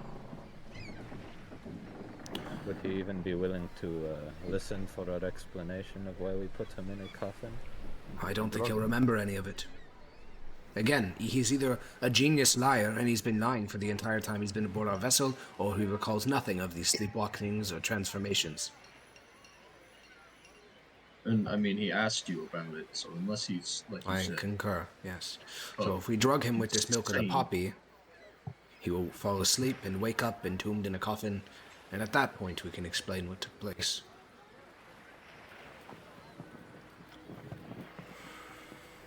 So, any objections? I look at you to see if you'll even make eye contact. I won't. Crab will sigh heavily. Yes, Nort. Really? Yes. I don't get it. We have an option where we can kill him, and an option. He's It's This is not a guy we want. This is just not a guy we want. Well, I didn't realize it when it happened to me, but he was like drooling over me in his sleep. It looks like he kind of wanted to eat me. We don't want this. I get that he can fight. You know who else can fight? All the other guys that we got. We pay him a lot of money. We could use that money on a new guy that can fight. There are lots of solutions here. You gotta kill him. You make a You fair gotta point. kill him. If you can go into the city of Fendar and find a warrior on equal skill of Andre Cox, I don't think I or the captain would resist his immediate extermination. No. How hard would that to be? I imagine quite hard. Bordering How on significantly impossible. can you justify the need for a fighter like this? We seem Well, to get by in our considering fights in the just previous fine. boarding he killed 3 men, I would say he was quite useful. I killed 3 men. You cheated. You use magic like me. And you're also, here. Yeah, I know. I'm just saying that, like, guys that can kill 3 men, we got those. and you know what I've never done? You know what Crab's never done? You know what any of us have never done? It's turn into a wolf and eat people. Well, If but I if we started can- turning into a wolf and eating people, you would kill me instantly. Yeah, we're right that- there. But that is that almost is the certainly true. if that is the extent of your contribution, then I think it's suffice it to say that everyone here is in agreement, other than Snort. So, I Captain, would actually kill him. you I would. do as well. Well then, So if you would like, we Captain, do we can have hold we a do vote. have objections. Then, when I was asking for objections, we do have them. And I openly objected. All right. Yes. Just now. I did before. I said, why would I rather kill him? Just as it is not worth the risk to send him into the city to get a bigger ship, I do not believe it's worth the risk of keeping him on this ship. The risk with sending him into the city is that they kill him and we get caught, not that, there are two different risks there. Yes, but one of the risks is also that we all die from a werewolf. That is not a risk. Don't. If we know the transformation is coming, we can equip our men with silvered weapons and bullets. It'll be expensive, but if we want to go that route, we can. I am a spellcaster. Snort is a spellcaster. Rudo is a spellcaster. With that amount of potent magic on our side, withstanding Democritus, then we should be able to defeat the creature with ease. All right. Do what you will.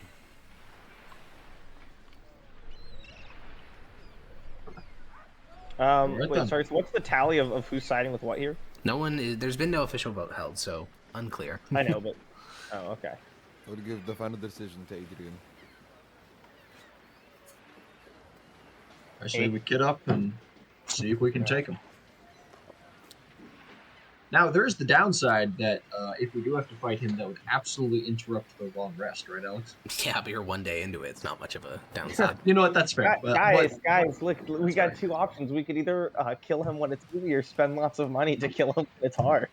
Base. Okay, well, it sounds like we've gone with the poison option, so that'll basically be you to deal with. Like, Crab will just roll up at like midnight when the sun, in like 2 days when the moon's supposed to rise. Crab's just gonna walk to the front and fireball. So, yeah, that's his contribution. He'll leave the room. He doesn't need to be here any longer. I will also leave the room. I don't really need to be here anymore as well either. I will stay until I'm dismissed. Go away, Snort. All right. Thanks, You know, Gavin. just for that, Snort, I'm reducing you. We also need to Wait, do what? some Wait, into a jar. reducing him. We also need to do a couple introductions of new crew members. So Topman, we don't need to worry about. The Marines don't need to worry about because Yarrow isn't here. But Dorian Moore. So after this, sorry, I Yeah, did interrupt. Is there would- anything else that you I want to wanna- do in the captain's cabin? No, that should be it for now. Cool. I'm gonna talk to Adrian about selling some of the stuff on the ship while we're in port. Oh, okay. Yeah, what do you have in mind? Could try and sell some of the ballistas. Apparently we're keeping the fire moss, or I'm gonna find that out soon. But just like some of the general stuff we could try and sell. I think we should wait. Yeah, the question is, where is it worth more? I doubt Ballista would be worth very much here. They don't seem In to an have a need active for war them. zone? I would think it might be somewhere. I don't. I mean, I think the bigger problem is they don't have the money that we want to Isn't- pay. so isn't Fendar allied with Kobani right now? Yeah. And they're not going to Blue Haven, so they don't have use for them on land. I mean, the ship seems to be pretty well outfitted with Ballista already. I suppose I could inquire too if they wanted. You know, like, there's no harm in like inquiring. Okay. Well, and as you more guys the- are thinking over what exactly to do, the new hires begin to show up one by one. Marines, and then the top men, and then finally the quartermaster's mate. So, you, Neos, you're in the captain's cabin. Adrian, you're in there as well. And then you hear, a voice of a Marine outside, probably Ugiak, saying, Captain, there's a man requesting to come aboard named Dorian Moore. Says he's the new quartermaster's mate. Yeah, let him on. This is mine, Captain. Yes, he is. and there's a little window into the captain's cabin, so through the window you can see the main deck, and the other people have been slowly arriving. They look about how you expect, and then a man walks up with sort of tannish skin and a bright purple fine clothes. Reportedly, Now, he's a bit of. out of character, Adrian hasn't told me like not to trust him or any of that. Oh, No, not I'm yet. I'm about to. Okay. I'm about to. Yes, that was next thing. Purportedly, he's a bit of a scoundrel. Lies a lot, sticky hands. He didn't steal from the ship that he was last on ever, so I'm not sure you have to worry about that. But we may run into some issues if he steals from crew members. There's not really any way to cover it. Just Sounds like a wonderful choice. well, it was the only choice. If you really don't like him, you don't have to. I just thought you could use some You help. can always man. cut his throat with a piss covered rock. Snort whispers from under the door. I'm going to find him and throw him off of the ship. And then Snort, as you're peeking under the door whispering, you do hear footsteps behind you and you hear a voice. Hey, friend, you're in my way. I'm supposed to be heading to the captain's quarters. Oh, yeah, that's right this way, but I think they're having a private discussion, so I should probably knock first for you. All right, little man. And then I'm gonna give a big knock on the door. Yeah, Alex, is there a porthole in the captain's cabin? It's not a porthole, it's just a full-ass window pointed out towards the poop deck. Does it open? No. Fuck. Damn it. How close is the captain cabin's door to the side of the ship? The side of the ship? It's like, I don't know, this side little of the way. ship. Okay, yeah. I'll walk out the door. Okay, yeah, you open up the door, you see a man in bright purple fine clothes. If the door flings me out of the way, does it push open or pull open? It pulls in, so there's a little snort there. Okay. Fire hazard. Fire hazard. True. Yeah, I'll pull it open, pick Snort up, Alright. and I will just toss him over the side of the ship. I don't think any checks are needed. Snort weighs like 40 pounds. The one check that is needed is a dex saving throw to see if he can catch himself. Yeah, because I can use Gust also. Correct, yeah. So let's see if just base dex saving which throw to is, see if you can catch yourself. I'm not particularly worried. I know that there's several points he can save himself. Funny. Oh, not that. Didn't So save himself for that. you try to reach down to grab the railing, your nails drag into it, and then last moment you go, poof, and there's this loud sound of almost like a fart, like just woof, and you go flying back up onto the deck, a couple feet nearby, and Dorian just watches that whole thing and says, "Wow, you got a fucking spellcaster aboard this ship." I'll say in his head with message. Yeah, we have a lot of them. Your voice sounded a bit odd just then. Come inside. Yeah, all right. And he walks inside and he gives a sort of bow curtsy thing, very weird. You don't do them in Eastern Valoros towards Unios. Okay. Dorian, this is a quartermaster. We're going to be your direct boss. Oh, well, pleasure to meet you, Dorian Moore, heir to the throne of Ascalon and Kedmore Wallen. Yeah, don't listen to that. What? You've been talking to that Master Vona, haven't you? Yeah, I have. He's my former ship captain. He just, he's a real stick up the arse. If I couldn't prove something with paperwork, he'd say it's completely fabricated. But I assure you, I've a noble lineage. See what I mean, Unios? Do you have paperwork? Who has paperwork about who their dies? You got paperwork about where you come from. I do, and I'll pull out my scroll of pedigree. Oh my god, so basic! Yo! I can't even read that. That's just some chicken scratch you wrote. What's that? Is some Eastern language? It is. Well, if I can't read it, Yes. how am I supposed to say what it says? Most of us are Easterners. I don't imagine you have a problem with that. Sure, I just can't read it. Oh, okay, yeah. What languages do you speak? Me? Yeah. Well, of course, I speak Common, as you can tell. I'm speaking in Common right now. Speak a bit of Bretonic. I picked up a bit of Halfling in high school. A lot of crazy girls around my place. And then a bit of Cymberlin as well. Though, note on the Cymberlin, Master Vollmer said that I sounded like a barking dog when speaking to it about it. So, maybe it's not as good as I thought. Yeah, it's fine. We'll just need someone to talk to the slaves occasionally. Oh, well, if you need that, I've done that all the time. I don't think he's done that at all. Did he give Did he give you any indication as to what we're doing? Oh yeah, said you're a right bunch bastard slavers. Cool, yeah, pirates, basically. Sure, whatever you want to call it, I'm down. Heard him getting a ship share out of this. Cool. Alright, that's good. Unios, do you immediately object? No, he seems. Well, let me see if he's capable first. Oh, yeah, I can do numbers. Oh, Hear me yes. out. 10 Yes, of plus course. 13, 23.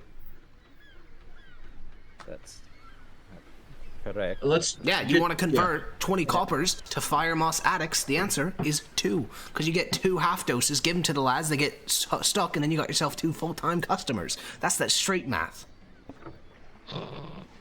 Good math right there. Navigation. Of course, you know, I know my North Stars and my South Stars and my West Stars and my East Stars. Eric, can I ask him some navigation I'll let him questions? do that. Yeah, how good is your skill in navigation? Not like an expertise, right? You're just like a normal fella. I don't know. It should be in your ship skills, bottom right. It's going to be, say, like proficient or expert or something like that. I know I have it. Because we... Mm-hmm. I mean, what dice do you roll? Yeah. I just have normal on the navigator's check that Eric said to use. Okay, D4 then. So that's a proficient.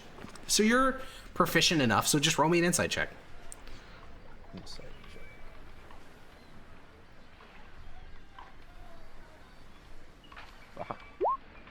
Yeah, he's pretty good at numbers. Like, he can do math, he can do multiplication, which is better than most people that you're going to be encountering aboard this ship. He does know the North Star. He can do very basic directional stuff, but if you give him a map and tell him to chart a course, you guys would, like, crash into some fucking thing. So, basically, he kind of overstated his thing. Like, he could... If you're following the coastline, he'll do totally fine. But if you're trying to, like, cross the Hammer's Fall, you would never rely on him. Would he be like a help to me as like a secondary? No. He can be trained, because clearly he has some base knowledge, but no, he doesn't have a full proficiency. Step out for a moment. I'd like to speak to the captain. Yeah, sure, no problem. Where you guys go piss, though? We have a bathroom. I'll show you. Is this like your ship butler or something? Where did that come from? Where you did look that come You look from? at the door, you look underneath it, you see a schnoz. Oh, okay. I point at the schnoz.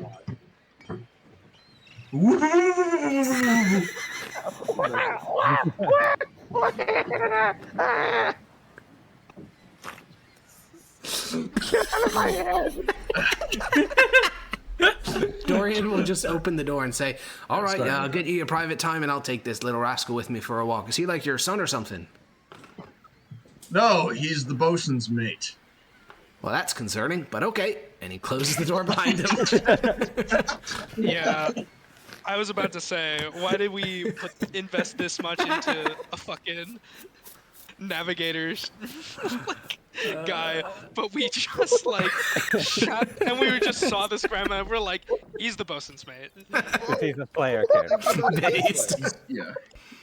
Also, he's very useful, okay? Level 4 Yeah, sorcerer. he's quite I, useful. well, I Just know. meant to fucking...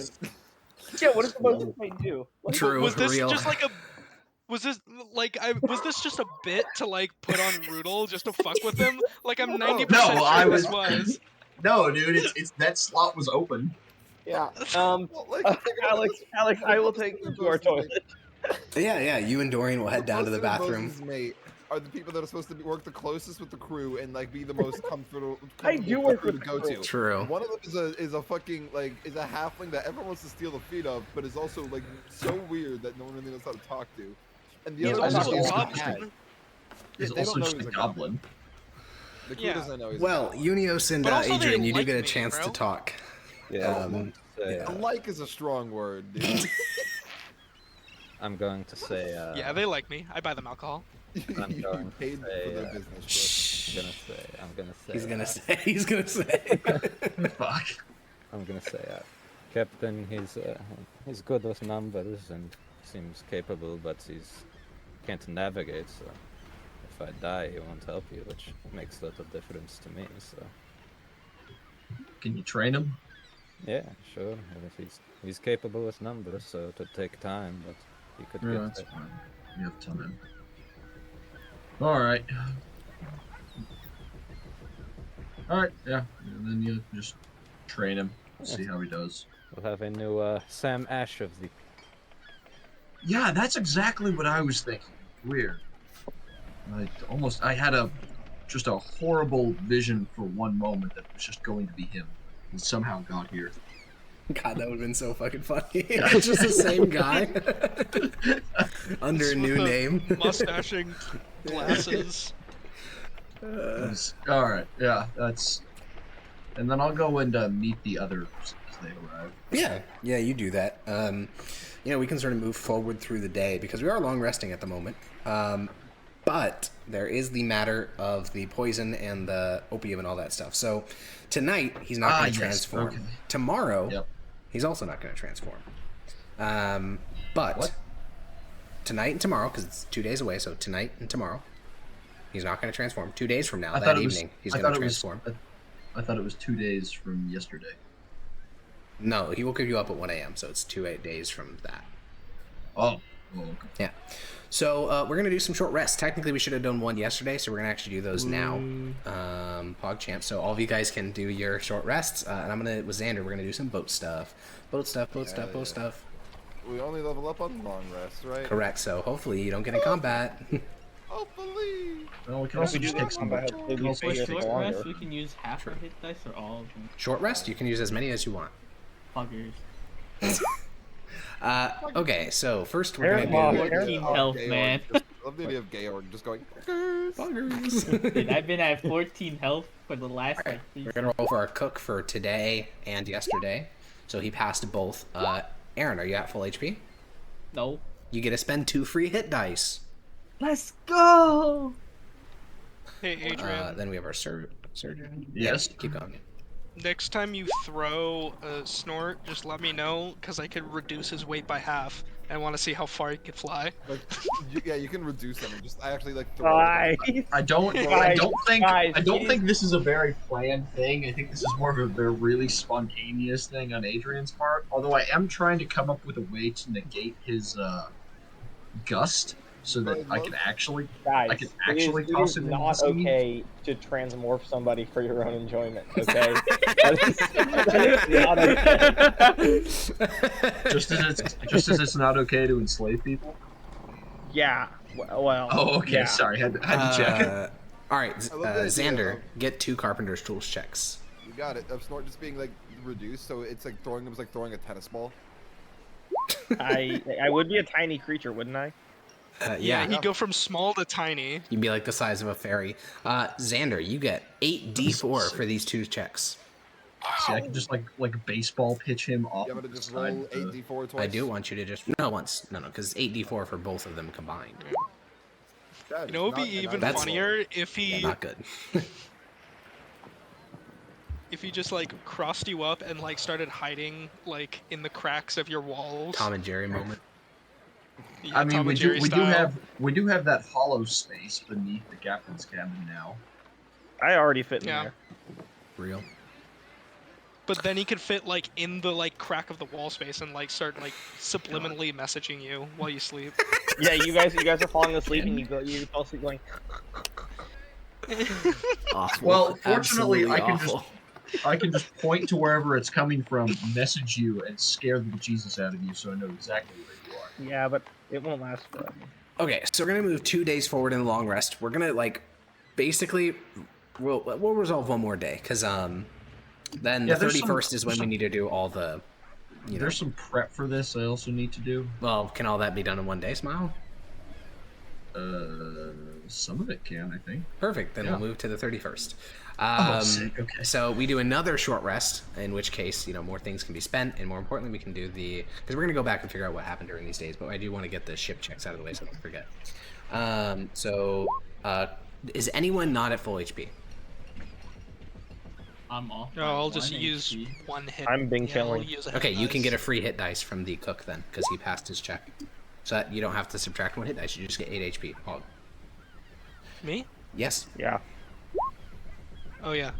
you. Oh, I don't have to subtract a hit dice? Yes. Oh, nice. Wait, he doesn't?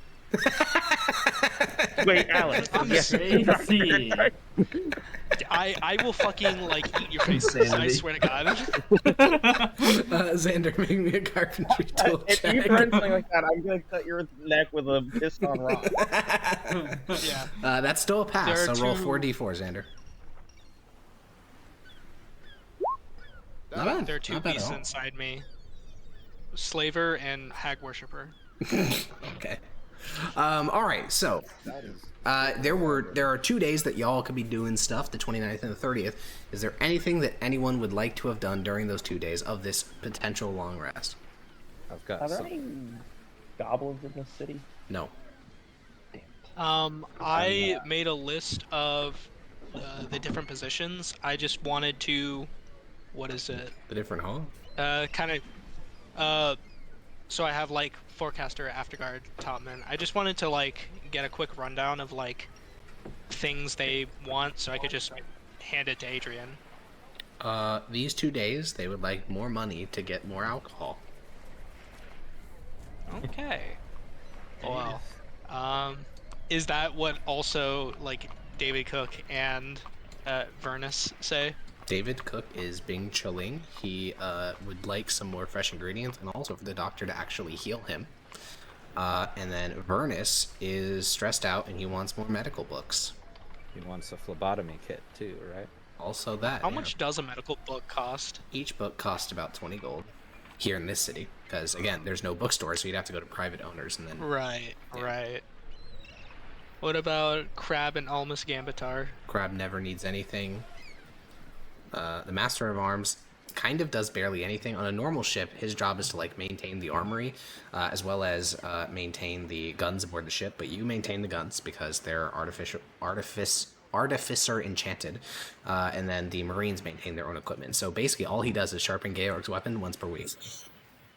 Nice. Fair enough. Yeah. Does he have any experience with fixing the messed up like plate armor that we have? To see if he can't just like it's not buffer like it messed out, up. make it It's look- just not pretty. So yes, he does have experience with that. It's just he doesn't have like a forge and all the stuff he'd need to do that. Oh, okay. Yeah. Do the oarsmen want anything? Freedom. No, not those. Okay, well, what about the free oarsmen? As much money as humanly possible. Alright. Alright, that's basically all of them. I guess the carpenter's crew would be the only other one I would Yeah, ask they'd about. like the doctor to stop ignoring them. Well, yeah. Damn, that's Wait, has the doctor not Adrian. moved on to them yet? Nope. Dang. Adrian. Yeah, The so doctor's yeah, trolling. I'm in the cabin. I'm in the cabin doing captain Yeah. things. Yeah, like reading a book on boat tactics. Yeah. Yeah, you know. Boat captain theory. Yeah, boat theory. Incel for boat theory. Alright, Adrian, quick bosun check. Oh, yeah. All right. Nothing too much new. It's just everyone wants money. Yeah. People feel they're getting ignored by the surgeon, so they're getting cranky. Ooh. Mainly the carpenter's crew. Carpenter's crew, and also I believe it was some of the oarsmen. One of them is injured. Okay. The statement still stands. They feel they're getting ignored. All right, I'll check. Vernus wants medical books, but they're like 20 gold here, so I would wait on that. Ooh, Yeah. medical books. Um, Okay. I'll have to go talk If you to ask him me, anyway. most of the stuff they want is in what's the capital of Wex Exeter? Chelsedon. So if you want, What? we can stop there, but that's just my take. What? Anyway. You go to wait, what did I say? Mr. It's in Chelsedon? What? Money. Stuff is cheaper getting money, doctor, and medical books are specifically in Chelsedon? I'll elaborate. You The know, books the doctor wants are cheaper. So we could buy his stuff there and shut him up. If you even decide we want to do that. It's better. Sorry, there's like a ringing in my room that I can't figure out. Tinnitus.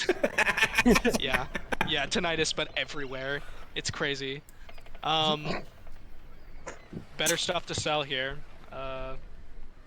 Like I believe I mentioned it earlier, but if not, not much stuff we have here is in high demand. The ballistas, no one's gonna want to buy, or at least no one's gonna have the money to buy it.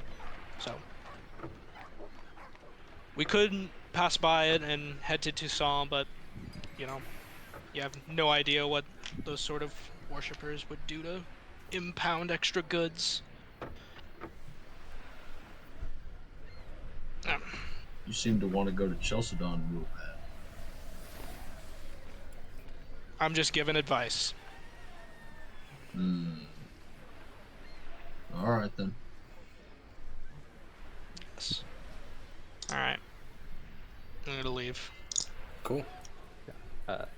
Eric's. I'm going to find the captain next. Cool. Well, Adrian, you're just pulling on your boots to go talk to the doctor. The door bursts open. You look over, half expecting Snort there, but it is not. It is Unios. He's also there now.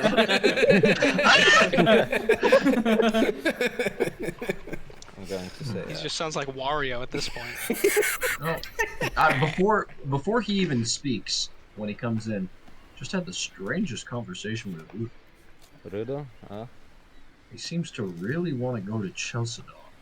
Okay, Brad. He's just giving advice. I don't know, dude. Like, Eric, what happened the last time that someone really wanted to go to a city that was, like, not out of the way, but Chalcedon's 450 miles away from us? Well, you're going to be going right past it anyways, but... I'll just to answer your question, Unios, the answer is no. You would not know where Chalcedon is. I'll say, where is Chalcedon? Capital of West Exeter. West Exeter.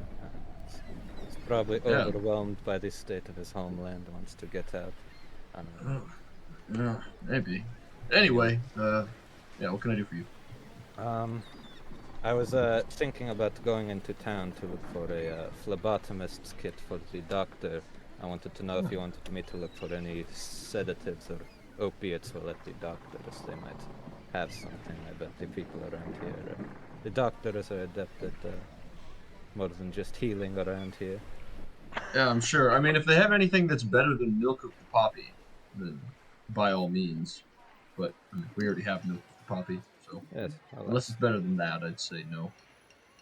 Alright, but I just wanted to check. But do inquire. Absolutely inquire. They may have something much better than milk of the poppy, for all I know. Alright, I'll go talk to the surgeon. I actually am on my way there now. Alright. Well, the two of you descend, you guys descend from the captain's cabin down into the bowels of the ship. Most people are still on leave, so you walk past the second floor of the ship, which is where all the new slaves are. It's starting to smell pretty fucking rank in here now that it's actually filled with like 40-something debt slaves. So far you haven't had any problems, but you just sort of squeeze past them, and you climb down another ladder to the lowest possible hold, and you hear the sound of hammers and banging and sawing, and you poke your head in, and Shaibon's giving a lesson to the carpenters, even the master carpenter, about specifically how to treat the Defiance. You know, he's talking about her beautiful curvature and her vivaciousness, and, you know, the beauty of the Defiance. Good to see a man dedicated to his job. I'll say that to Unios. Yeah, and you guys head a bit deeper towards what is normally the sleeping quarters, but is also sometimes the doctor's operating theater or / bathroom. He changes it up. But today, he is currently in the sleeping quarters, and he is wrapping bandages around one of the injured forecastlemen, or formerly injured forecastleman, Gawain Cunningham.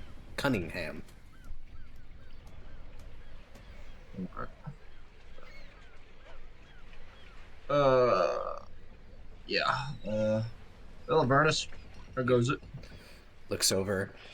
He, takes off his spectacles. He taps the guy on the arm and says, you should be fine. There's nothing else to alter there.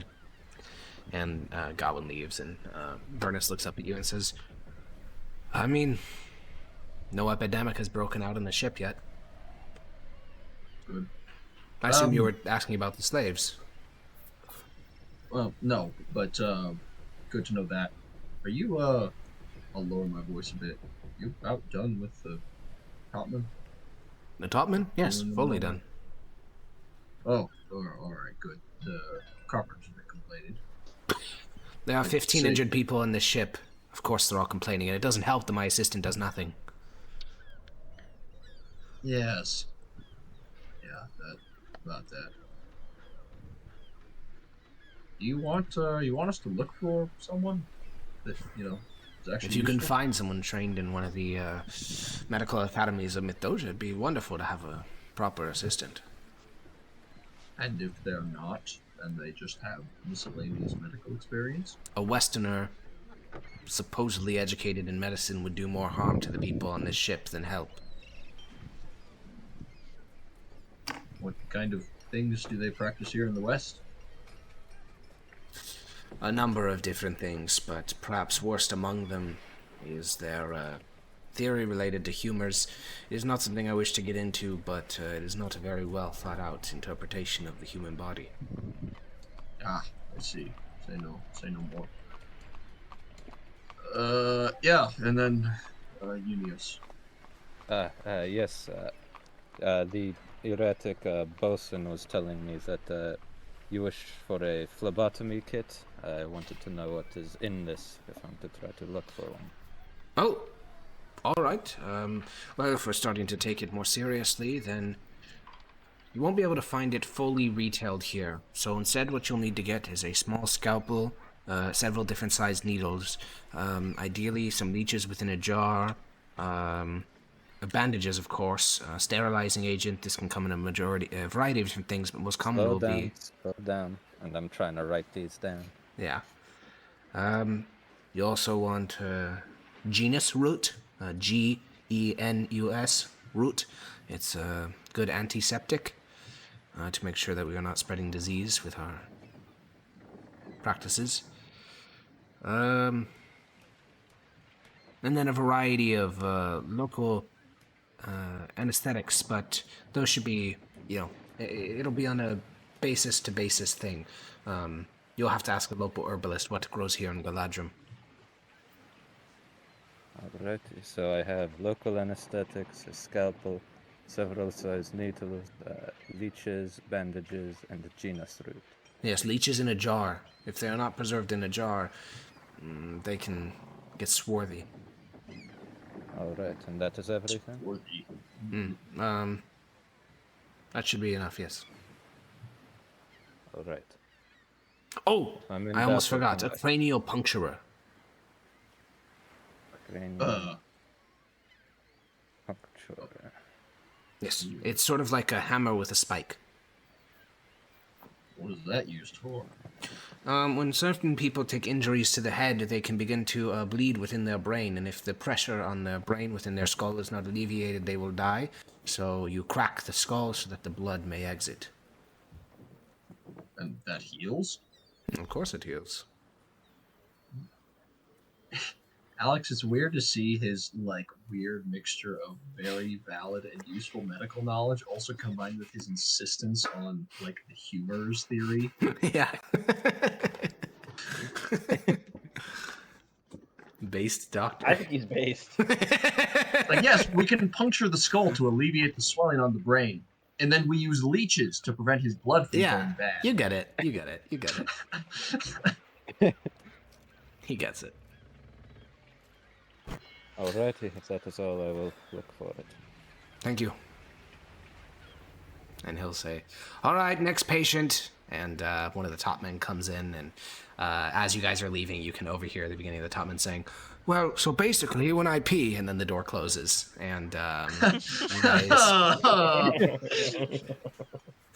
I know what he was doing with his short leave. So, Unios, you head into the city, and to save you a bunch of time going shop to shop to shop, you will have to do that, though. But to save us time, all told, it's going to cost you about 5 gold.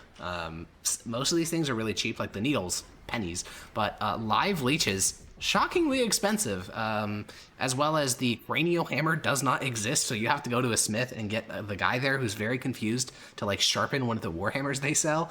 So a lot of these are like custom tools that you're getting for him, but you'll be able to get it all within 1 day for 5 gold. All right. I'll take it off the ship sheet. Perfect. Then I will add that to his thing. Has phlebotomy kit, and that's going to give him +1 to his medicine checks. Let's Dude, go. fucking sick. Cool. That means his total modifier is now. Wait, that actually makes it better. Wait, Well, so yeah, because some of those, phlebotomy is real in no, it's Valorous? it's just that some of those tools are actually real and useful. Like there are times where you should bleed the human body, so not often, but sometimes you actually should. Okay, cool. And I'll ask around at the medical places if there's any Myth-Dojan trained Absolutely medicine. not. No. No. Everyone here on Galadrim is like self-taught.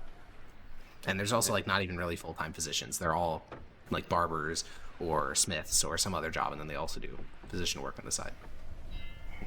I will say during your journey, because you specifically mentioned this when you were talking to Svensson, you will find that one of these herbalist shops that you're going to when you're looking for local anesthetic, you will notice on one of the shelves is mandrake root, which you don't know it super well, but That's what knocked me out, isn't it? you do know. You remembered. Oh my goodness. Yes, it was what knocked you out. It was the poison that was used in like session 3. Yeah, I think you see that and you're like, oh, I know that. That's awesome. Yeah. So there's just mandrake root like on this guy's counter in his little herbalist shop. How much is it? There's no prices listed. This is like a very haggling type shop. Would I have any idea how much it No. The only time you ever encountered it is when like a very small amount of it was used to knock you unconscious. And that was put there by a hag. Indeed it was. Yeah. I'll ask the shopkeeper how much it is. For the full root, Yes. 15 gold. 15 gold. Yes. They're very rare. Yes, I may be back later. All right then. And you head back to the ship with all your phlebotomy supplies. You hand them over to the surgeon, who is seeing a number of people for shore leave diseases. And you are making. I assume you want to go clarify with the captain regarding the. I'm gonna ask the surgeon how much mandrake root is needed to knock someone out. Yeah, he exits the bathroom where his patient is. He just sort of wipes his hands on his smock, and then he looks at you and says, "Oh well, a single dose is about one gold, but a dose is about, well, if you're trying to knock someone out for surgery, about an ounce. So if you're getting, you said a pound of it was 15? Eric's, if that seems right, yeah. He's overcharging you a little bit, but considering how remote we are, it's honestly understandable. But I would only need 1 ounce to knock someone out. Yes, if possible, ask him to cut it in so he has a full root. So you'd ask him to get about 1/3 of the root, because that'd give us ample doses. Alright. I'll talk to the captain. And I'll climb up a ladder, make your way to the captain's quarters. The captain is currently speaking with one of the new hires, one of the Marines, the dwarf in particular. And he's like, okay, so we have a bunch of this excess milk, like all this milk of the poppy. You wouldn't mind like using a dead man's milk of the poppy? He's like, absolutely not. And so you walk in at the very tail end of that conversation as the dwarf is hopping off the chair and start just waddling out of the room, and sit down across from the captain. I found mandrake root at one of the herbalist shops. That's what knocked some of us out when the... yeah, that's why it sounds familiar. The surgeon says we would only need an ounce of it to knock someone out, which would be about gold. He recommended buying 1/3 for 5 gold for general use. You think? I think better than milk of the poppy, you think? Certainly. It did knock you all out pretty good. Yes, exactly. Oh, yeah, all right. Let's see why not. Also notably, it can be eaten rather than injected, which is a pretty big W, or smoked, or opium has like 10 fucking billion ways to consume it, but eating is not one of them. So, I mean, there's things you can do, but cooking is going to fuck it up. So this mandrake root's pretty good for and that. this we can just like put in a tea or Correct, that's like what happened to you. It was ground up and put inside of, I believe it specifically was tea, or maybe it was coffee, but yeah. In a drink. Yeah, in a drink, in a hot thing, and it'll be fine. Yeah. Cool. Or, well, yeah. It was Kaheen and what's his face, but I saw the whole. Well, then, if you just want to go drop 5 gold, I will add that to our general storage. That is a total of, so it's 5 gold, so it's going to be 4 doses of I hate mandrake spending root. money at port. You hate what? Spending money at port? We spend so much money at port. You do, yeah. You really do. Just wait until we sell everything, bro. It's gonna be so sweet. All right, and at the very tail end of this session, for the very last scene, Snort. Yeah.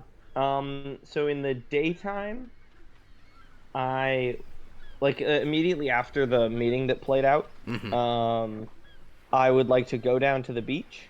Okay. I would like to find 2 rocks. I assume and you're use looking one for to sharp sharpen ones? the other. Yeah, okay, yeah. Yeah. Yeah, that can be done. So you're just sitting on the beach sharpening rocks. Yeah. And I'm like I look kind of like a child that's like trying to get like a square through a circle. Yeah. Just kind of like confused looking at these rocks, just scraping them, kind of tongue up on my lip. Yeah. And I'll spend a day doing that, making sure it's nice and sharp. I'll kind of hide behind the ship or like kind of wade into the water a bit and then piss on it. Yeah.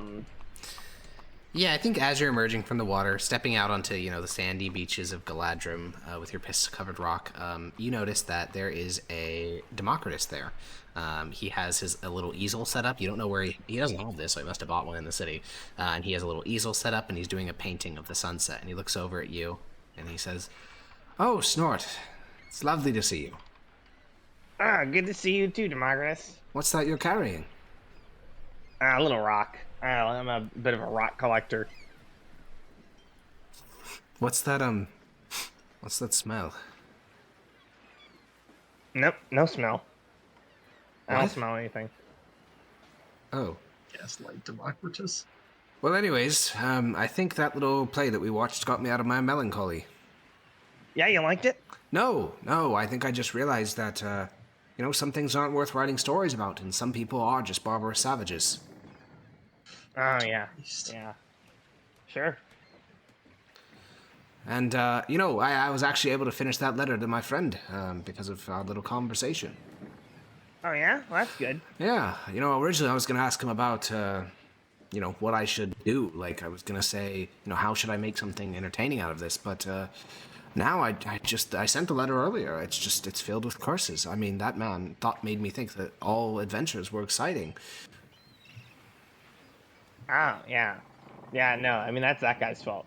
You gotta learn about a thing or two about the real world. Do you have somewhere to go? No, not really.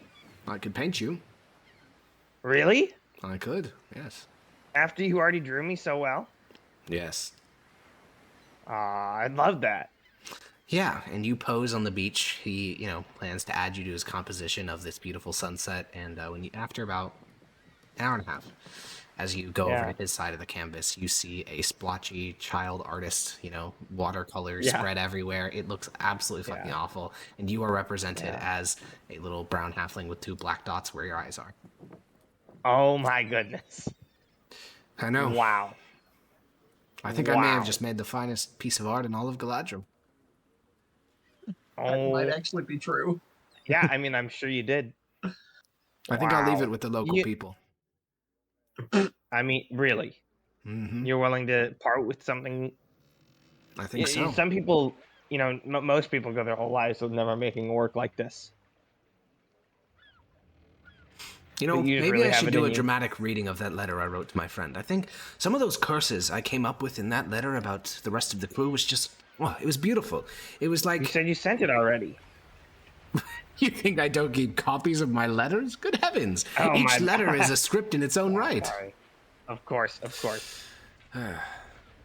How do you think the captain would react to that? Hearing just, lines after line of liquid hot fire. About Galadrim? No, about him. And the rest of the crew and the rest of those murderers and rapists aboard that vessel. Yeah, all of them, right? Yeah. Yes. How do I think the captain would feel? Yes. Well, as much as I would love to hear it, I think that he would probably throw you overboard. Oh. Well, He's let's done head that back to the me ship. for less. Yeah. Yeah. Let's, Okay. yeah. Good. All right. It's good you asked. Yeah. And hey, don't say I never tried to help you. And as we wrap this up, Just so I've got a tiniest last little thing. yeah, absolutely. On the nights that I'm going to bed, when previously I held my stone and went, power, give me power. Now I'm holding them. I crawl into a barrel. Yeah. And I hold my stone, and now I'm to it. More specific instructions. Detail.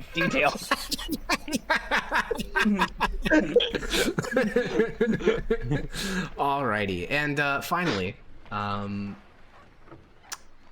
think at the very end we'll just give a quick little passage from Democritus's letter. So it's pretty long, but basically at one part of it, this is the collection of insults that he has for Captain Svensson. You rapscallion, no good, ingrate, layabout, bastard, bitch dog. It's so good. And I think that we will end the session with that. I'll see you guys next week. Damn it. Bye. Bye. Bye. Bye. Bye. Bye. I cave.